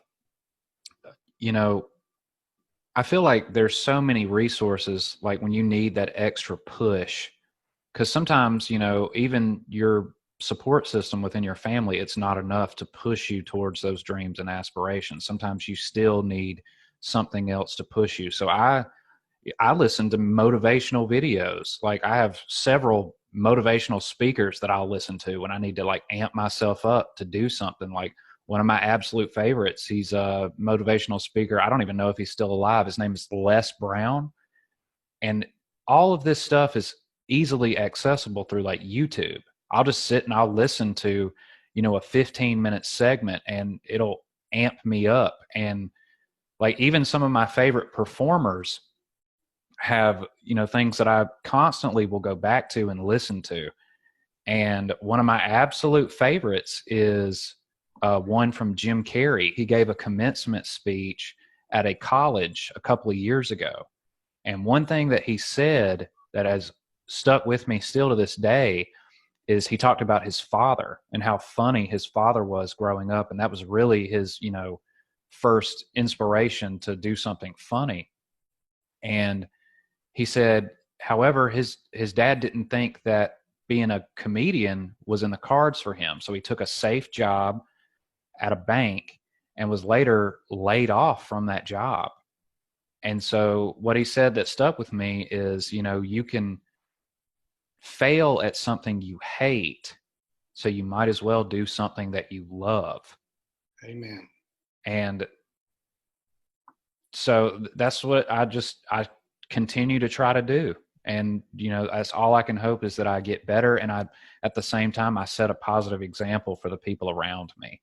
Like, so many people, and I'm so grateful for it. Like, I say this humbly, but a lot of people reach out to me, through Facebook or Instagram, and they're like, hey man, I want you to know that what you're doing is really inspiring. The fact that you're still out there trying, going to these shows and performing in front of these people because stand-up is not easy. It's very nerve-wracking because, you're basically asking for immediate acceptance from people you do not know through making them laugh. That's pretty much all types of performance. It takes so much courage to be a performer, because the act alone puts you in an incredibly vulnerable position. If you are an entertainer, if you're a performer, then you are making yourself vulnerable to the thoughts and the words of everybody else who's observing that performance. That to be able to do that takes guts, and those guts will carry over through every other facet of your life. Yep.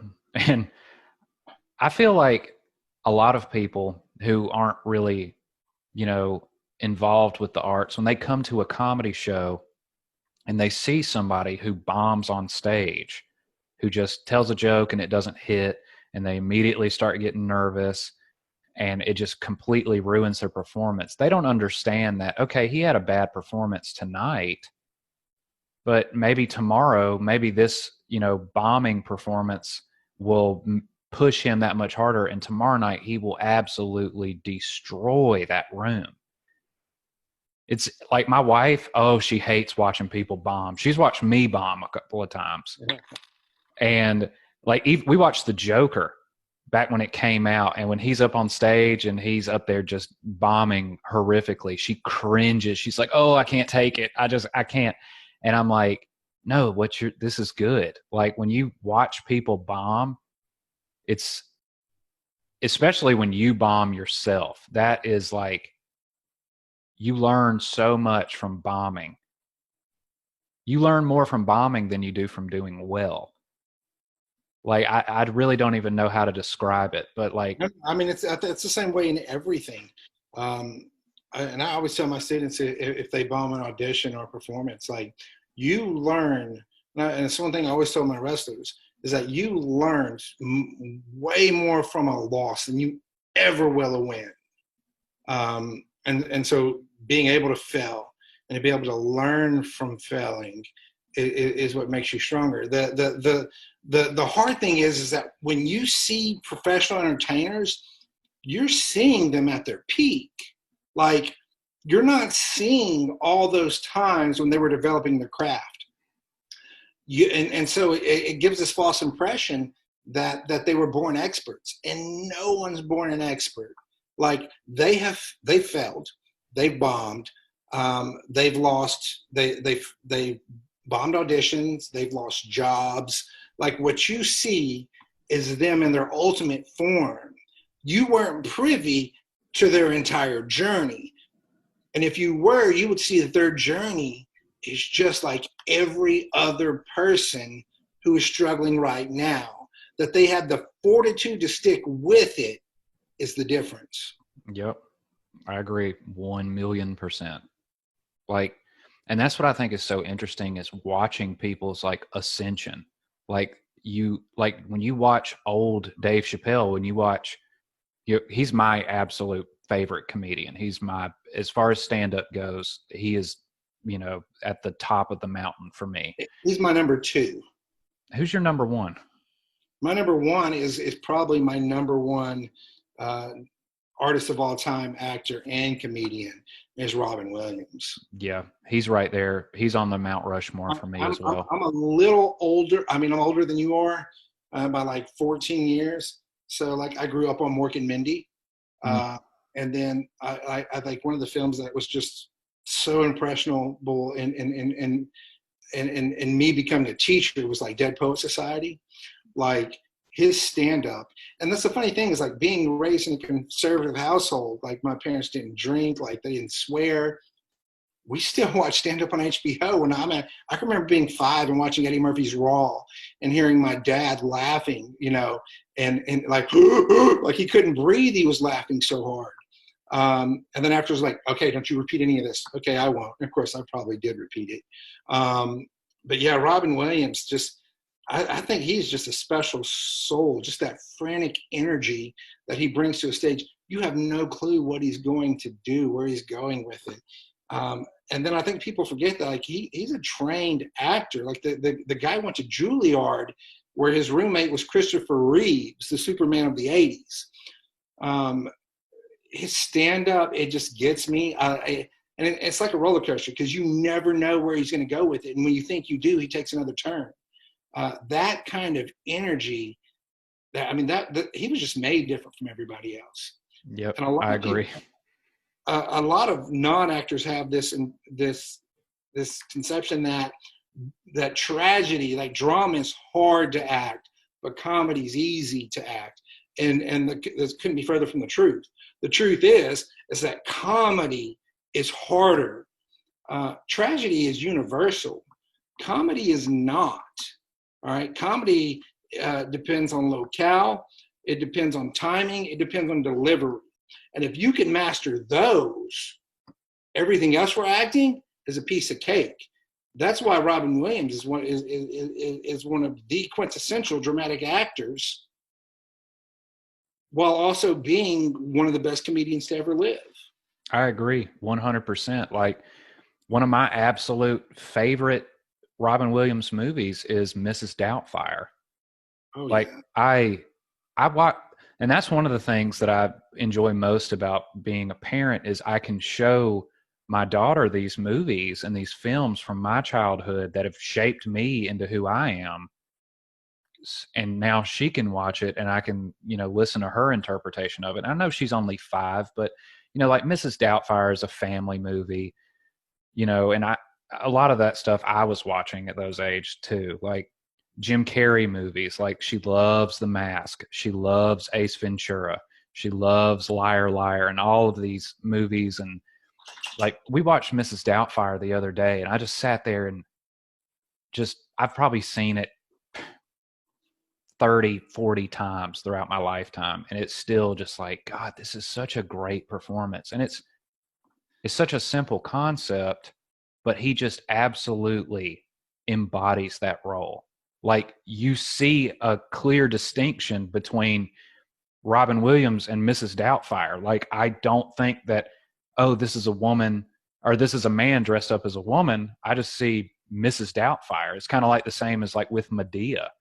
You're not even really thinking about like, oh, this is actually Tyler Perry dressed up as a woman. You just see Medea and who she is. And it's because they bring so much to the character that it creates their own background.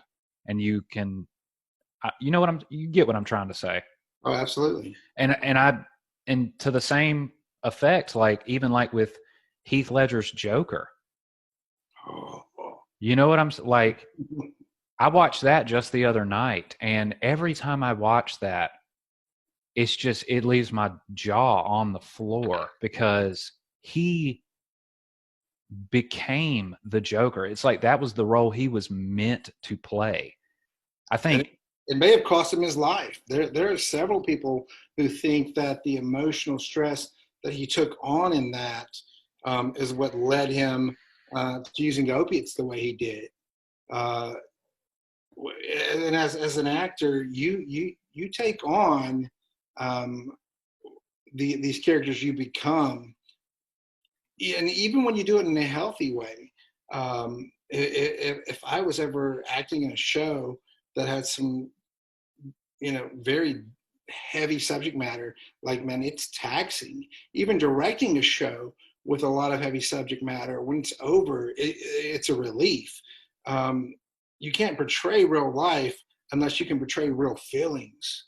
And so you have to connect with it on some level, whether it's, substitution or what. Like, you've got to feel it in order for other people to believe it and to feel it.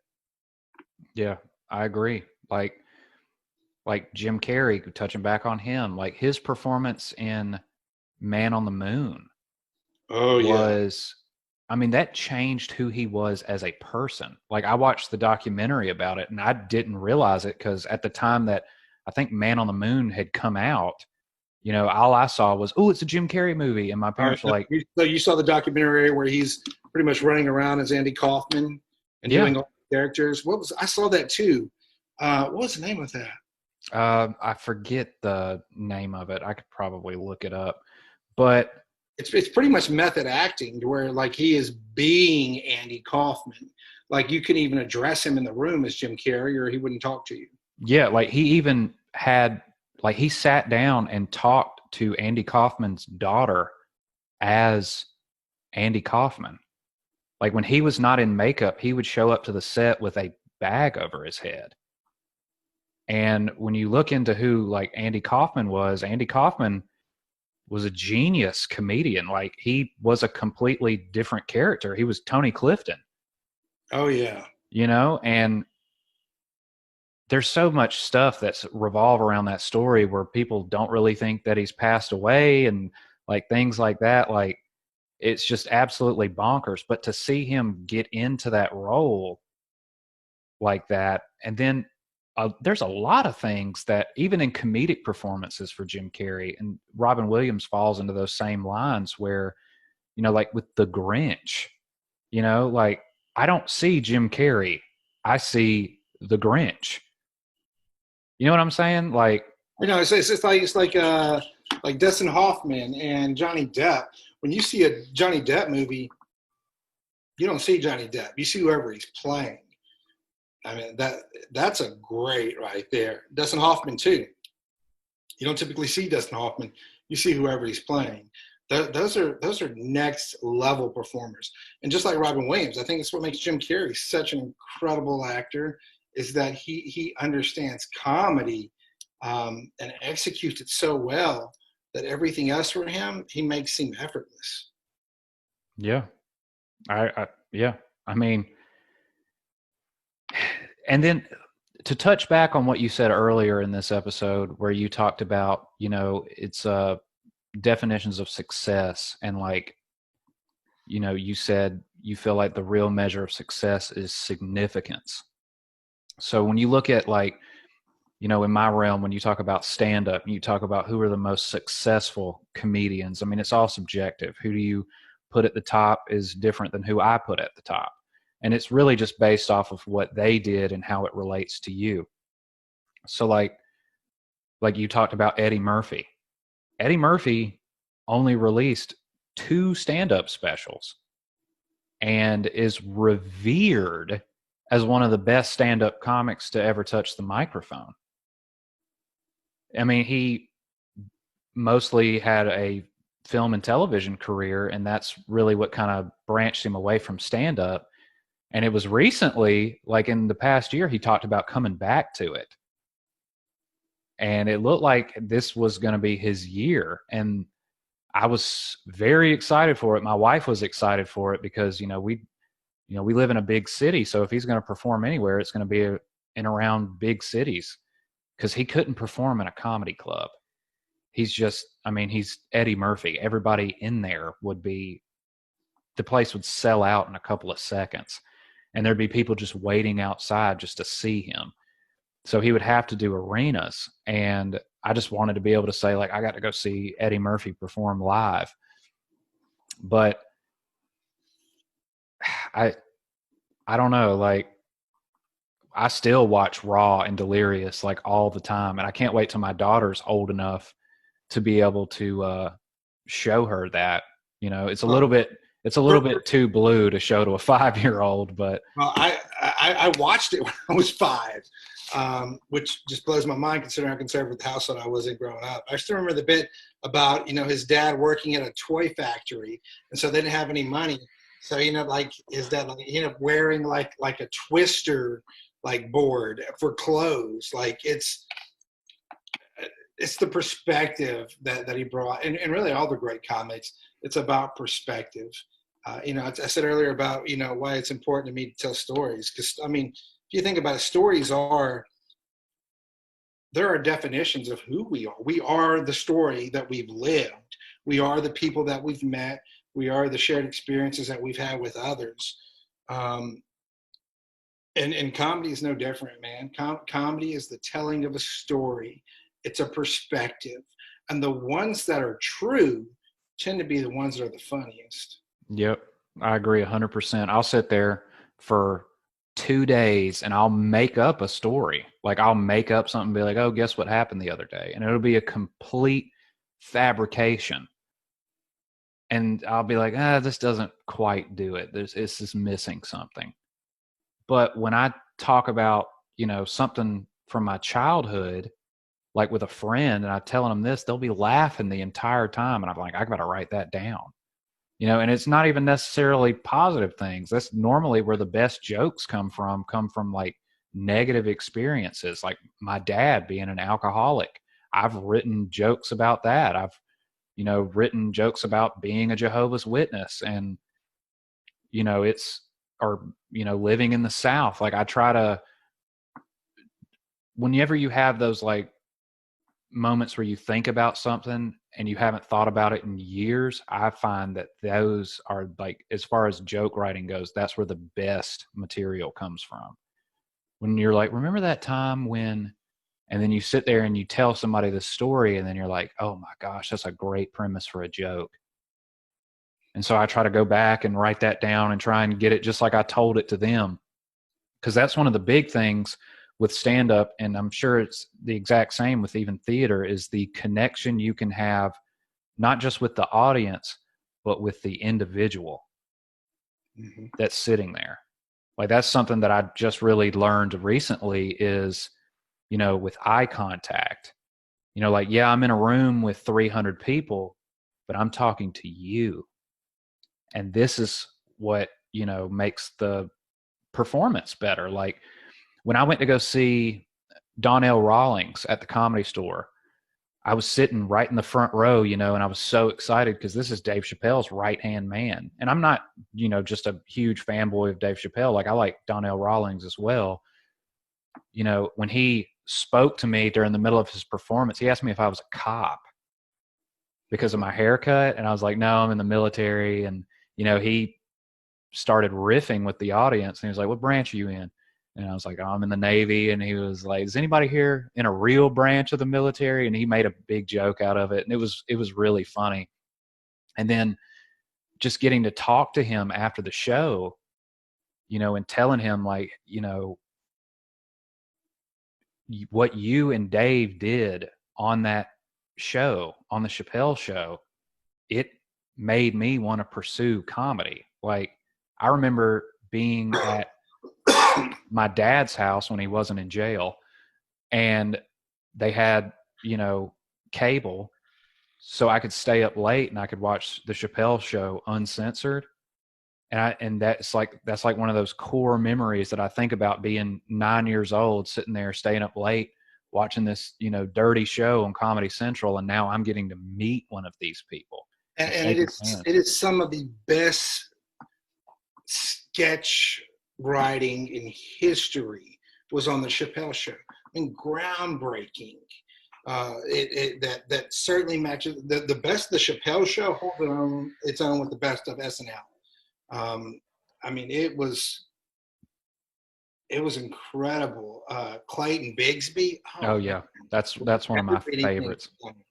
And then you were talking with Mitch, and Mitch was talking about a bit the book called Still Like an Artist, and you were talking about Carlos Mencia. I don't know if you remember this, but when Dave had his breakdown and walked away, Mind and Mencia was a show that filled Dave Chappelle's slot on Comedy Central.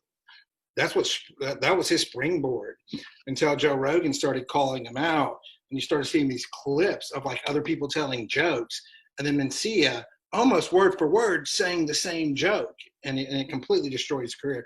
Yes, there's nothing that can be said that has never been said before. That's a fact. I can't write a story, I can't produce a play about something that has never been explored before, because throughout history, I promise you, somebody else has just done it.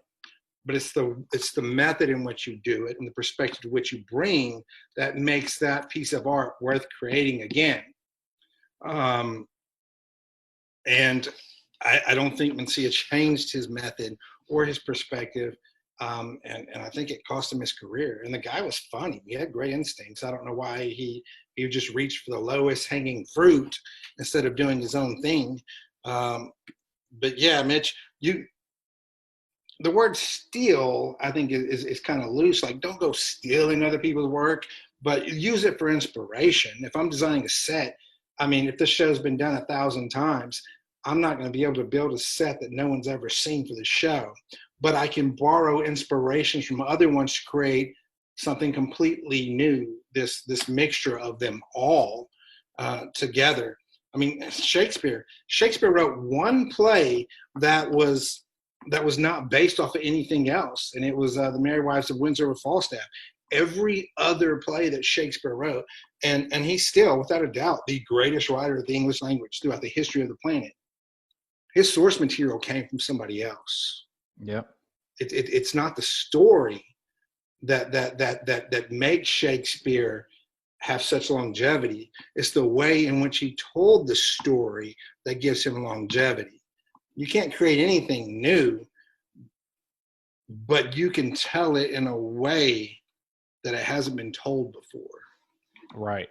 And I get that a lot. Like, when I'll go, my favorite jokes are the ones that are so simple, because I'll spend hours trying to think of this complex, way to get from point A to point B, and like still make it like connect with people. And I'm thinking, I'm trying to hit all the wickets. Like, how does this connect with people?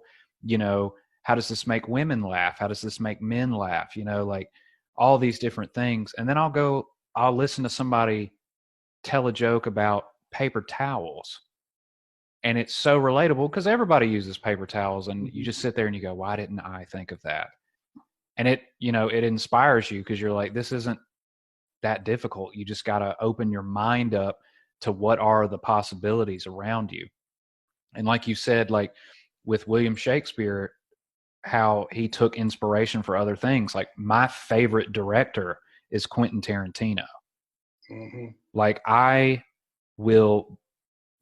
could break my leg and I will be there on the opening night of a Quentin Tarantino movie in a wheelchair, because I love his films so much. I literally, like, my top 5 films, there's like 4 of them are Quentin Tarantino films. And, like, just to sit and watch the stories that he's created, that he's written all himself, it's mind boggling. But then you can look into it and research it, and you realize he drew inspiration from this, or he saw this, because that was what made him want to be a director. Was when he was a teenager, he worked at a video store, and he just watched every movie that they had.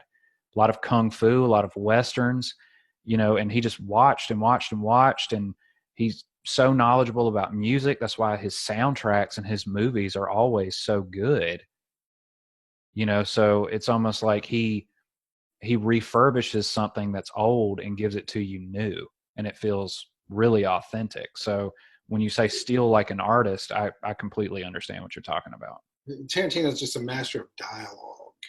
His dialogue alone makes a film worth it.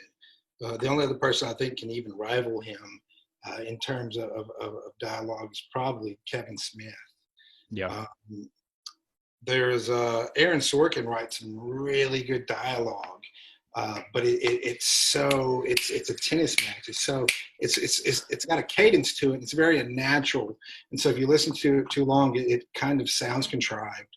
But it's Tarantino is just a master of dialogue, Especially in films like like I've grown to appreciate more things as I've gotten older. Like, for the longest time I was, real big on, Django Unchained.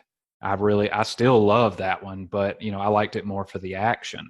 Pulp Fiction's my number one from him. Oh yeah, Pulp Fiction is my number. Well, there's never been any other movie quite like it, and for that just to be his second film after Reservoir Dogs, it's like, it was just groundbreaking, and it deserved all the awards that it won. Oh, Once Upon a Time, man. We were sitting in a theater I was sitting in the theater with my wife watching it, and that like that second to the final scene when they're breaking into the house. I'm not giving spoilers, but I mean, I lost it. I was cackling, and my wife, like, I was laughing so hard it scared my wife, and she was like, "Shh." And I was like, "Look, if they don't understand why I'm laughing, then why are they here? Because this is genius." Yeah.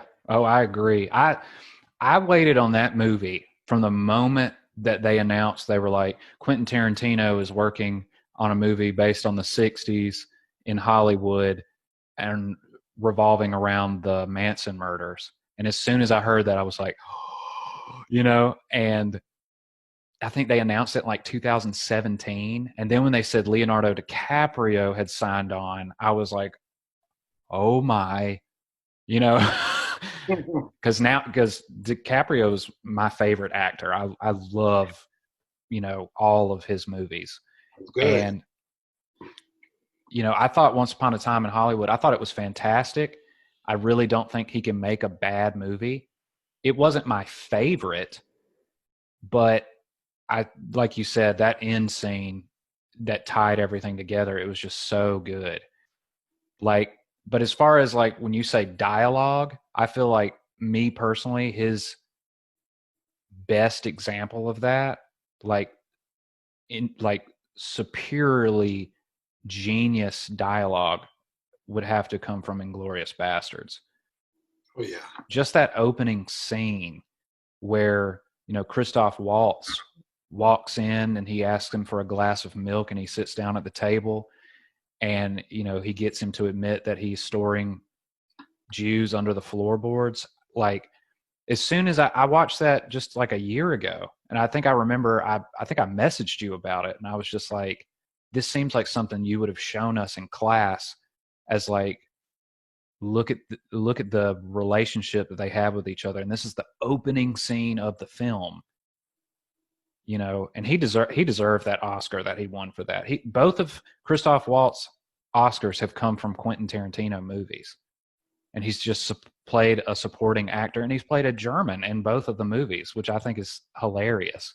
He's played, he played the villain in Inglourious Bastards, and then he played, one of the main protagonists in Django Unchained, and won an Academy Award for both of those performances.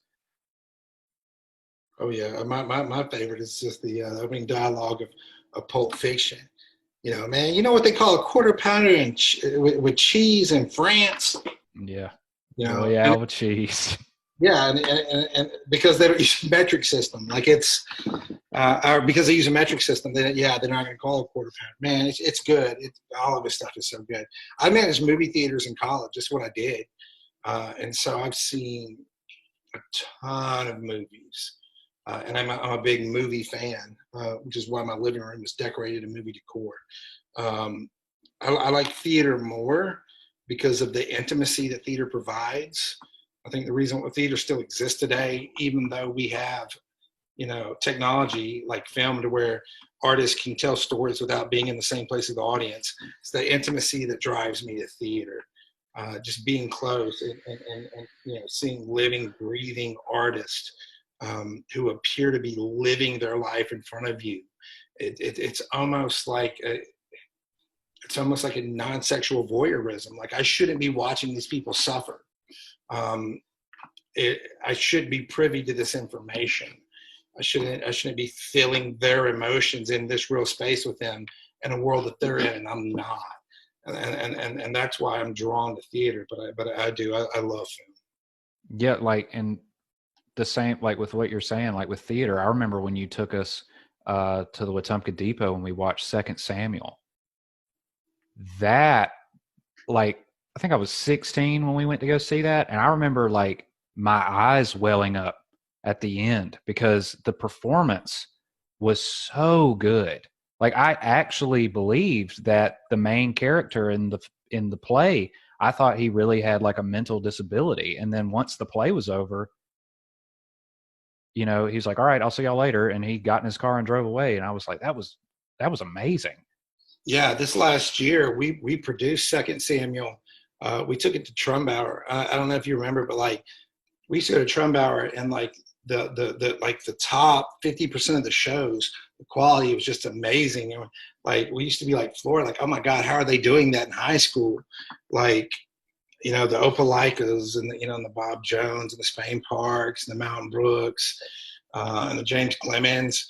In the last 2 years, we've started getting on the One Act Festival simply because our program's at a spot now to where we can do that. Year before last, we did the Fantastics and finished sixth, but last year we took Second Samuel as our one act show and finished third in the entire state.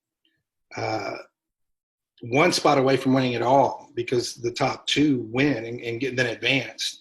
And I'm super proud of that show, and I love that message. That it's a life-altering message because it gives it to you in complete, you know, simple terms, and it's reinforced by everything that you're taught in the South growing up, which is to listen to what Jesus tells you, and what Jesus tells you is to love one another. That's his biggest commandment. All this other stuff is just it's noise, it's nonsense, it's bigotry. Jesus said, love one another. That's his greatest commandment. So just love one another. And the way that show is written, it delivers the message in such a way that if you want to walk out and disagree with it, you have to put on your dunce cap and yell, hey, I'm a bigot. I don't mean to interrupt you. I think I just received a package real quick. I'll be right back. Take me like 2 seconds to answer the door. No worries. Hey, I'm here. I'm just multitasking. Go ahead. Oh, it's okay. Yeah, sorry about that. But and I think just exposing young minds to theater, especially in the South, where, you know, I mean, obviously Wetumpka has, you know, the Depot, and, you know, that's pretty much a landmark within that town. Oh, definitely. You know, but I feel like as time progresses, you know, it, like what we talked about at the very beginning of the podcast, like, you know, a lot of people don't really see that as, you know, something that's actually possible for somebody to pursue. Like, yeah, it's fun that you do theater, but, you know, it's not something that you pursue. And then when you go and you sit down and you watch just a masterful production like that with people that are so talented, you know, it's like you bring that to people, you know, and that was something that, you know, kind of touched base with me even later on in life. Like whenever, you know, these big name comedians come to town, I always try to go see them. And I feel like I learned something every time. Just like when we saw Second Samuel, like I left and I felt like I'd really learned something. I felt like I had grown as a person just from watching a play. Yeah, and like I said, a lot of these people who are out there who are doing things like this professionally, and they're famous. They've come from places, you know, very much like where we've come from. There are a lot of people from Wetumpka who are doing some really big things out there. I think I've mentioned most of their names here, and even those who aren't in entertainment are doing some really big things.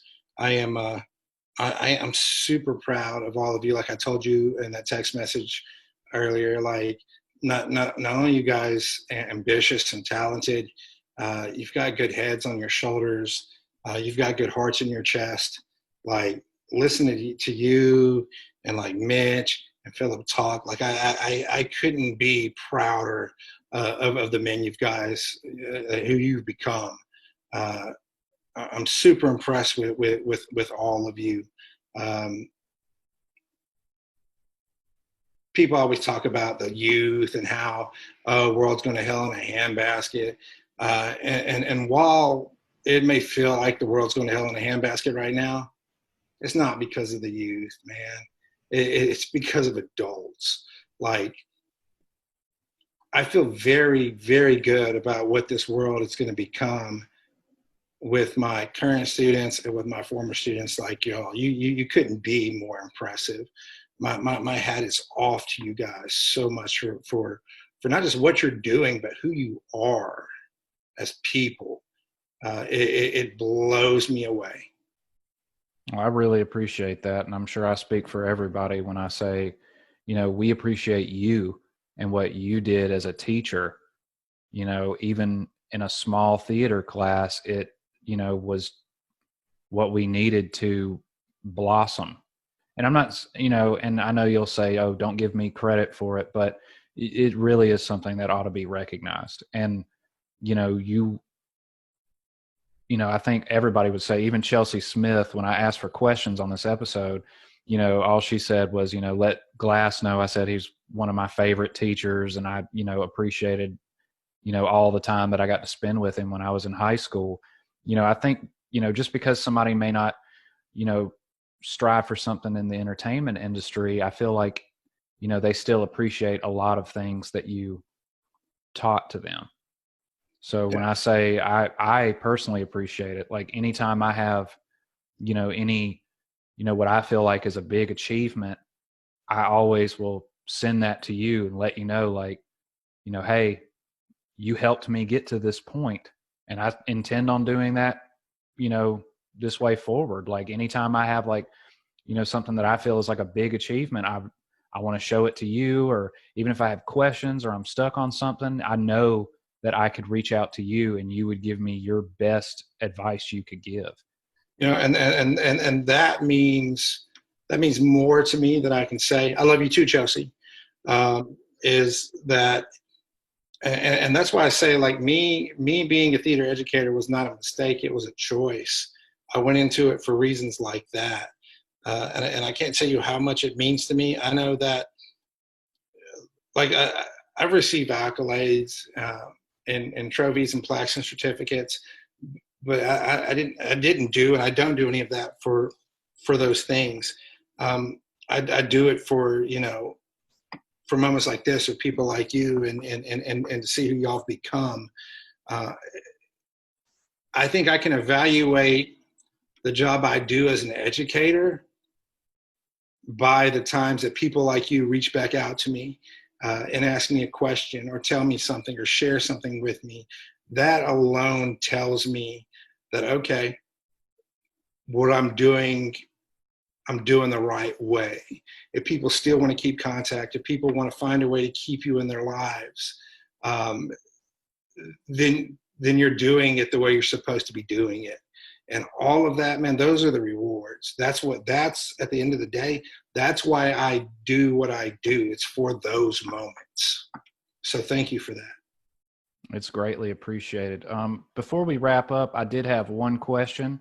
This came from last week's guest, Peyton Thompson. She said, could you ask Glass what he would like to see change in the educational system? More access to certain things like electives, updated curriculum, more inclusive overall, etc.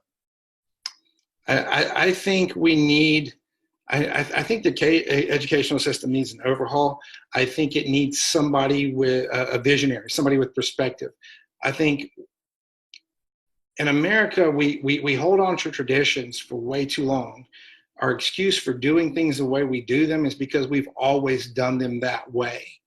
I think the world has changed tremendously, even just from the time that you were in school, which is not that long ago. The world is evolving. The educational system has to evolve with it. We have got to stop looking at electives as things that are kind of just meaningless or frivolous, or a spot to put people. The biggest learning that occurs in your educational lives has nothing to do with facts that you learn from a book or a process that you've learned with solving numbers. Your social education, your emotional intelligence are not talked about anywhere near enough.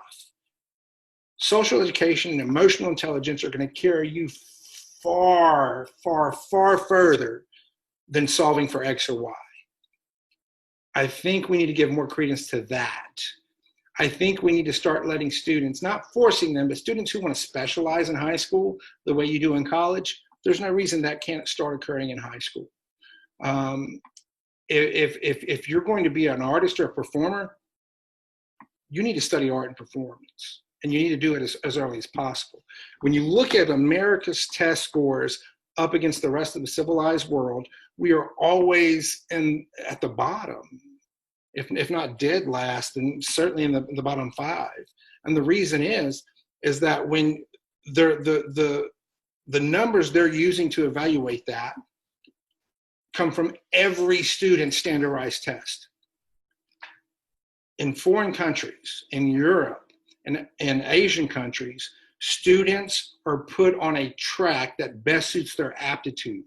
So when you're looking at a math score from South Korea, what they're giving the world, the reason they're at the top is because the only math scores they're giving you are from their math students who are on a math track and have been since middle school. When you get America's math scores, you're getting mine, you're getting yours, you're getting some of the science and STEM's kids, but you're also getting an artist who doesn't do well with numbers, or an ag kid who is very good at growing things and making things live, but not so much at complex math. And so that's why we always come up in bottom numbers. We need to revolutionize our system and the structure of it to where it better fits the tendencies, the aptitudes, and the desires of our students, instead of to continue forcing the same old methodology down their throats that in the long run don't benefit them at all. Yep. I mean, you pretty much answered that as best as I think anybody could. Like, I was thinking as soon as you started talking, I can't tell you one time where I've used algebra outside of high school, or any advanced mathematics. Stuff that I learned in middle school math is what I normally use to this day. And, like with what you said about, as emotional knowledge and social knowledge and things like that, those are really the building blocks of what make people, blossom into really any profession, no matter what it is. So I agree with you 1,000% on that. It's just, I feel I'm very passionate about it. And don't get me wrong, I understand that doing complex math sequences does rewire your brain. I get the benefit of it. I'm not saying don't teach that, but I'm saying you need to give more credence and more respect to the things that you currently see as not as valuable or as worthy. When things get cut at the schools, the first things they cut, they're going to be the arts. But you know what? And the arts, you learn more about how to be the person you want to be. You said you don't remember your complex math, equations, but you remember consoling somebody after a loss. You know what it's like to struggle emotionally, with losing a friend who's died. You have to console your daughter if she's sad. You know how to cheer her up. You know how to guide her. Like, all of those things you're going to get in the arts and you're not going to get them in math. It doesn't mean math is not valuable. It means that we've got to start paying more attention to the other things that we've been treating as an also ran, when really those are where the real life skills occur. Stop cutting arts programs, man. If you cut art programs, yeah, you may have a kid who can score well on a test. Is he going to be a contributing member of society? Is he going to know how to treat his spouse? Is he going to be able to process emotions so he doesn't turn to addiction? Like, all of those things you achieve in those areas that I think a lot of administrators see as less than. I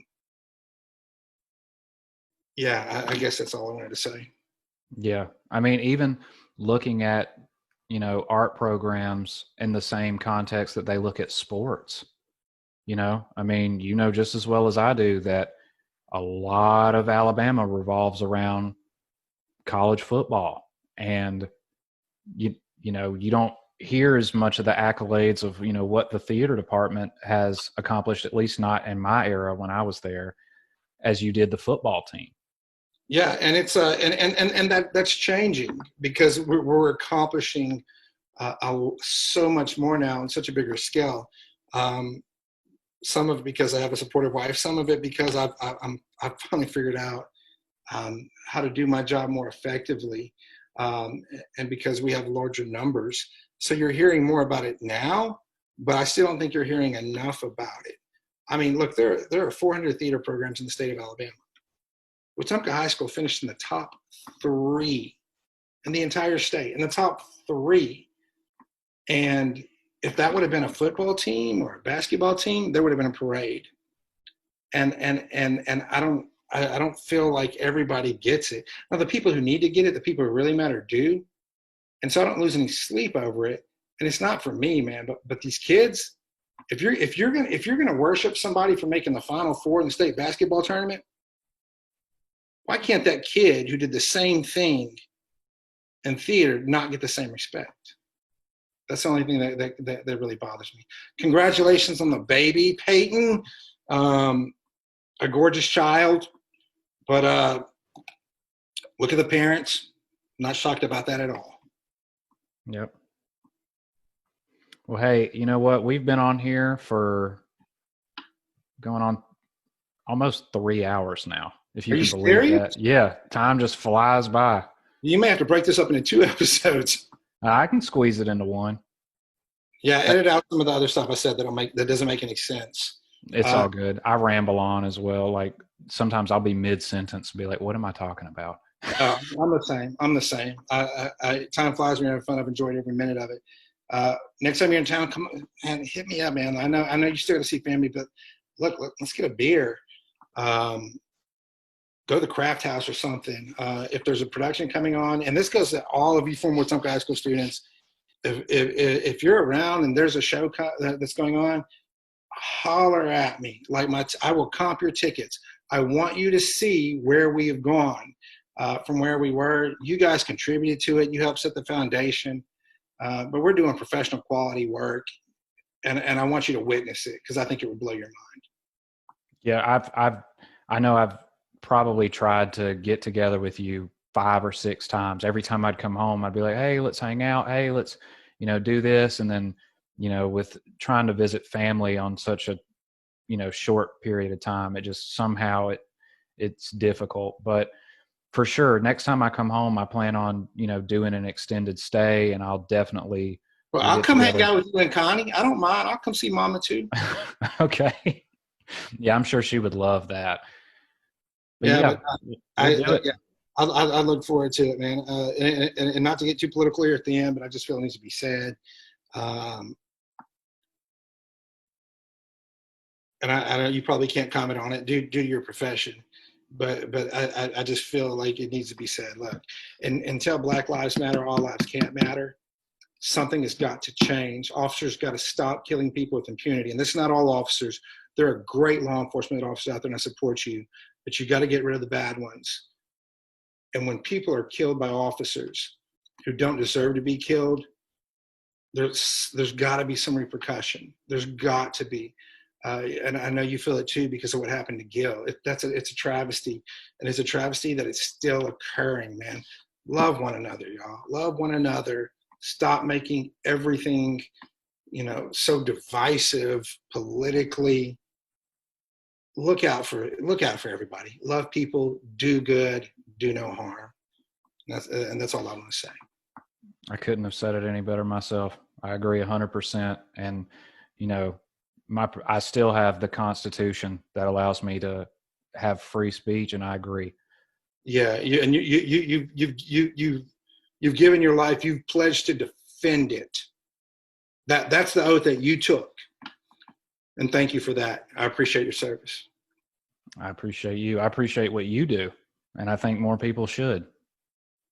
Thank you. I'm just happy to be here, to be in the room. I've benefited greatly, more than you could ever understand. Well, I'll tell you what, I really have enjoyed sitting down and talking with you, and I'd love to either have you on again sometime in the future, or just anytime you want to hit me up or talk, just, shoot me a message on Facebook or anything like that, we can get together and talk if I'm not in town. And if I am in town, I'll definitely do whatever I can to come hang out, maybe come see the new theater program once school kicks back off. Please do. Please do. I'd love for you to do that whenever we're allowed to do theater again. I've enjoyed it tremendously. The chance to reminisce and discuss creative things when I can't create. I didn't realize how much I needed that until we did this. I've enjoyed it so much. So thank you for having me. I feel the same way. But hey, it was great talking to you, and I'm looking forward to seeing you. Absolutely, brother. Take care. All right, you too. Once again, a big thank you to Jeff for sitting down with me. I loved our conversation. You know, it's always refreshing to talk to somebody you haven't talked to in a couple of years, but especially after that one. I'm just going to say for the listener, if you're still listening after that entire conversation, congratulations, because that was a long episode, but it was fun. We lost track of time, and I really enjoyed talking with you, Jeff, so thanks a lot. With that being said, that pretty much wraps this episode up. If you would like to be a guest on the Mac Daddy Seminar, please reach out to me. You can DM me, you can hit me up on Instagram, hit me up on Facebook, it doesn't matter. If you like these videos, if you like this podcast, please ring that bell, subscribe. Subscribe on iTunes, Spotify, YouTube. It's all there. I try to put episodes out on a weekly basis, but as I've explained before, sometimes I kind of get caught up in what's going on in everyday life. And I apologize for that, and I try to do better. That being said, I appreciate you guys listening, and I'll see you guys whenever I see you. I'll take care.